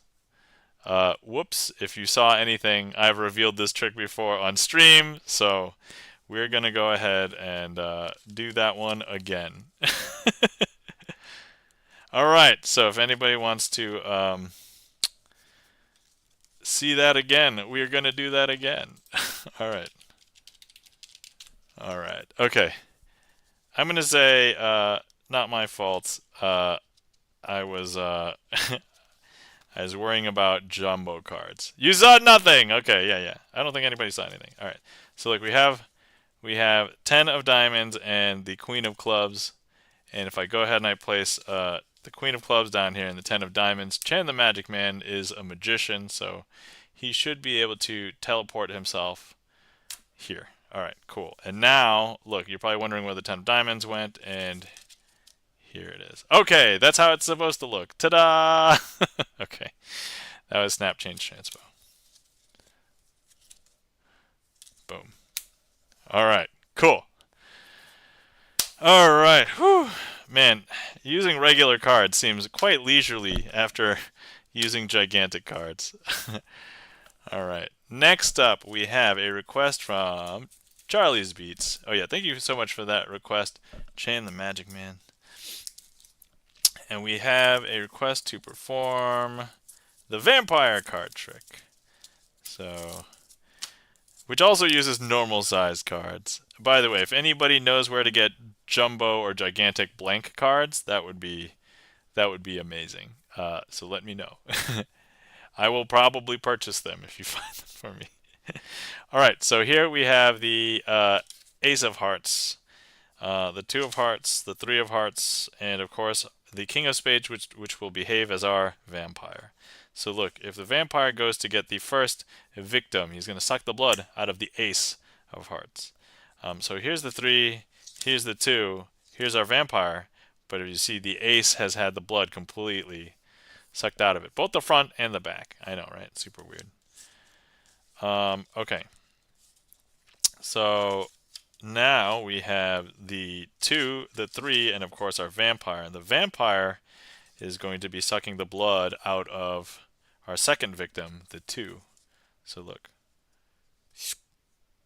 I don't know if you heard that, but that was actually the vampire sucking the blood. Because here's our 3, which will be our third victim. Here's the vampire, but here's the 2, and look, the blood has been completely sucked out of the 2.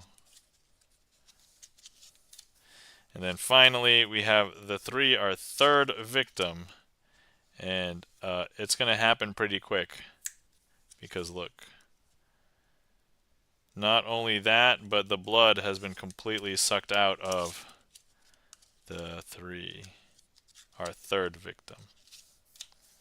So anyway, we have this vampire. This vampire knows that he has to get out of dodge, and otherwise gonna get caught. So he's gonna get out of dodge. And here we have an escape.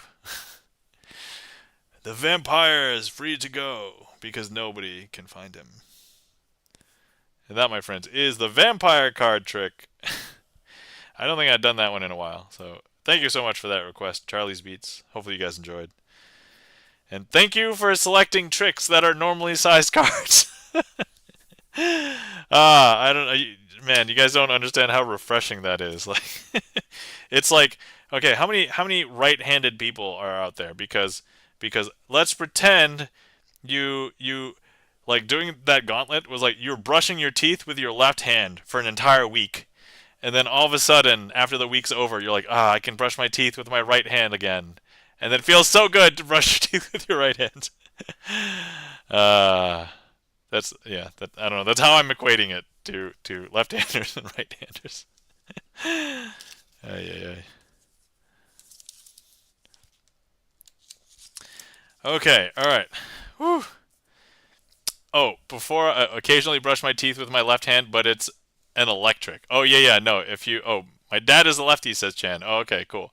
So I mean, for him, then his dominant, switch it to the other hand. Like he, brushes his teeth with his right hand for a week and then goes back to brushing his left. It's gonna feel so relieving. Like, all right. Let me see here. So let's see. I'm going to we're gonna close the queue. I think we're gonna do, what do I want to do? I want to do Imagine for the final, or Chop Shop. But before I do like the usual final announcements, I do want to show off a new deck of cards that I got, not because I bought it, but because my friend traveled to Japan. He was there for 2 weeks, and he brought back a gift for me. So I want to show this off. So this is a deck of cards um, that has come from Japan. This is each card is first of all made out of plastic, is embossed kind of like with some designs. It's textured on the back. On the front, oh my god, you gotta make sure that there's no glare so you can see it. Yeah, that's probably a pretty good image there. On the front, they are like basically gold textured. These are all completely made out of plastic, so extremely slippery. But these are sold at a village in Japan that has mostly looked like this for the last like 300 years. So yeah, they haven't like the village hasn't really changed that much visually, I guess, from the outside. But this village is apparently well known for like being in one specific anime. So if you go to the gift shop there, they basically have lots of two different things. A lot of memorabilia for that one anime that takes place here, and like a bunch of memorabilia that is related to the fact that this Japanese town or village has been like this for like 300 years and still mostly looks like that. So,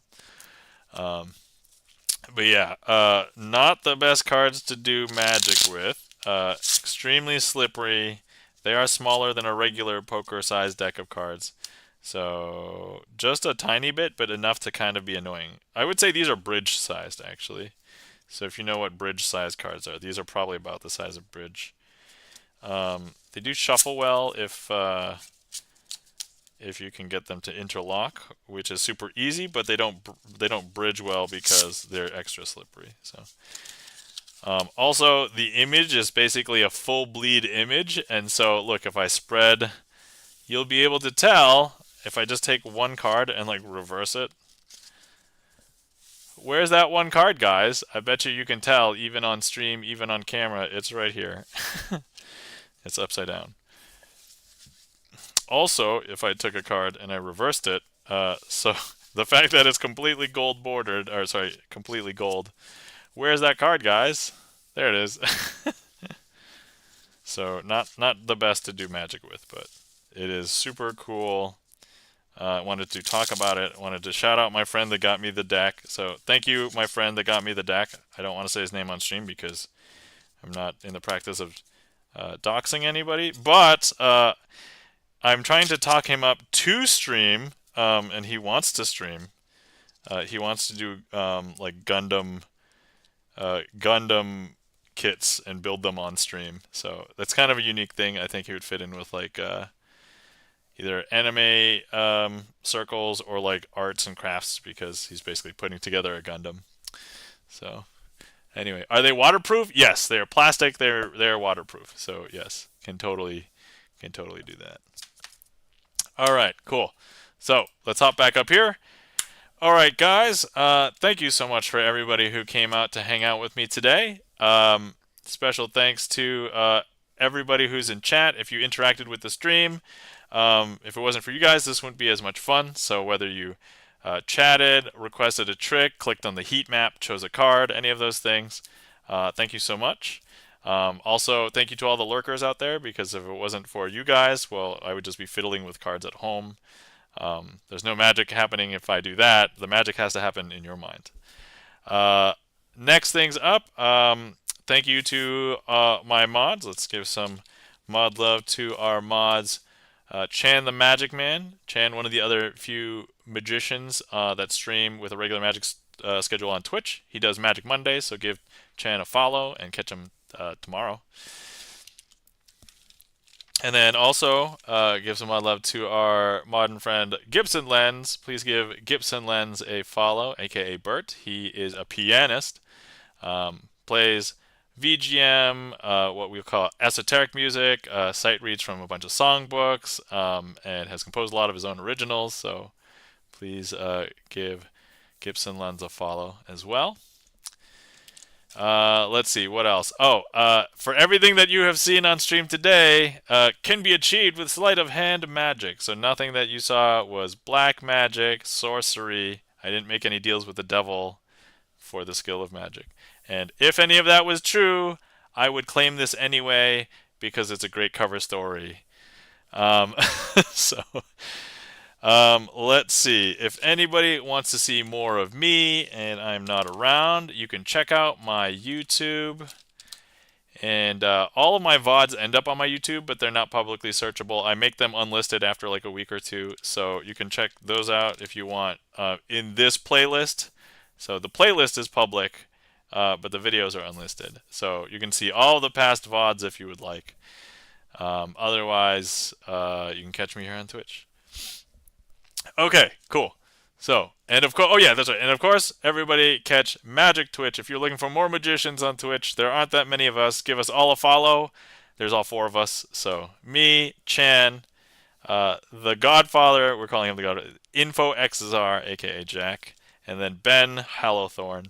So, catch all four of us. Give us all a follow. All right, cool. With that, let's jump into our finale trick. Then after we are done with our finale trick, assuming I don't mess it up, and I don't like to end on a messed up trick. So if I mess this up, we're going to do another finale, which actually happened last stream. So, but anyway, I try not to mess up finale tricks. I would like not to, but hey, sometimes it happens. And then we will find somebody to raid, and then we'll go from there. All right, cool, awesome. All right, here we go. So what we have here is a bunch of jokers. So we have one, two, actually we have three jokers and a queen of clubs. Now I just want you to know that all of these are in your imagination. So you're not really seeing all of these, but if you were to imagine the color on their backs, they are blue-backed jokers and the queen of clubs is red-backed. Okay, so here's what we're going to do. I'm going to go ahead and we're going to go ahead and remove the queen of clubs from the packet. But what I'm actually doing is I'm going to tuck it underneath the table. I'm going to toss it through the table, through this mat, back into my hand, because take a look. That queen of clubs has just arrived back into this packet. Now, look, we can remove it again. I'm going to go ahead and place it underneath the table. We're going to throw it through the table, through the mat, back into my hand. And if you take a look, that has just jumped back all the way up here. Actually, we're going to do it one more time. We go ahead and throw it through the table, through the mat, back into my hand. And there it is. Now, I did just say I wanted you to imagine all of that, right? So if we take a look right now, there wasn't really a queen of clubs, because if I show you this red-backed card, it is actually, there's nothing on it. There's actually there's no queen of clubs. But not only that, I wanted you to imagine all of these other cards as well. So even though these may appear like blue-backed jokers, they are blue-backed, but they're blue-backed nothing. There are no jokers. And that, my friends, is Imagine, aka Chop Chop. And that was I'll call that a successful finale. I actually almost felt like I sped run that. Like I did that really fast. So, but anyway, I am satisfied with its performance, if that's what. All right, cool. So, anyway, thank you so much, everybody, for the claps and for coming to hang out. Thanks for getting that in the trick list, Chan. Appreciate it. Let's see here. All right, let's thank you kindly for the claps, Gibson Lens. And let's go find somebody to raid. Thank you kindly for the claps, Chris M. Yee and Chan the Magic Man for the raid commands. All right, let's see here. So it is my usual Sunday. I was trying to raid somebody last night. That person locked out raids. We could try again because they are streaming tonight. So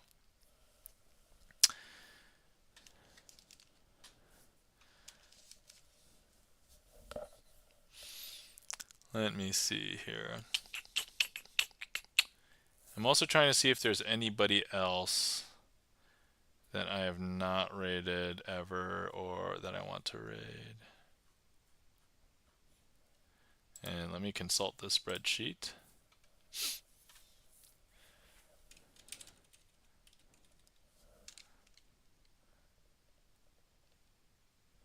Okay, so this person we haven't raided since May. Okay. It should go through? Oh, okay. All right. Cool. All right. Sounds good.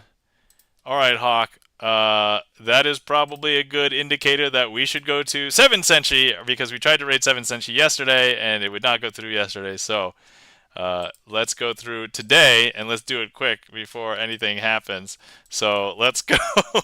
All right. Let me see. Rating 7 Senshi. We'll do that today. There's that. And then we're going to start the raid officially. All right. Cool. It has begun. All right. Cool. All right, everybody. Thank you so much for coming to hang out with me. Hopefully, everybody had a glorious time. Hopefully, everybody has a great weekend. Everybody, enjoy the rest of your week. Take care of yourselves. Remember to hydrate. Remember to stretch. And hopefully, we'll see you guys around. So, everybody, take care of yourselves and have a glorious day. Have a glorious week. And take care of yourselves. All right. Man, I know I sound so repetitive saying all those things over and over again, but it is all built-in muscle memory now. It is like my throat muscles, my vocal cords are like, say that thing, say that word. Anyway, I need to copy my own raid call before I start this. Hold on. Copy. All right, all right. Okay. All right, I got it. All right, everybody. Take care. We'll see you guys around, and bye.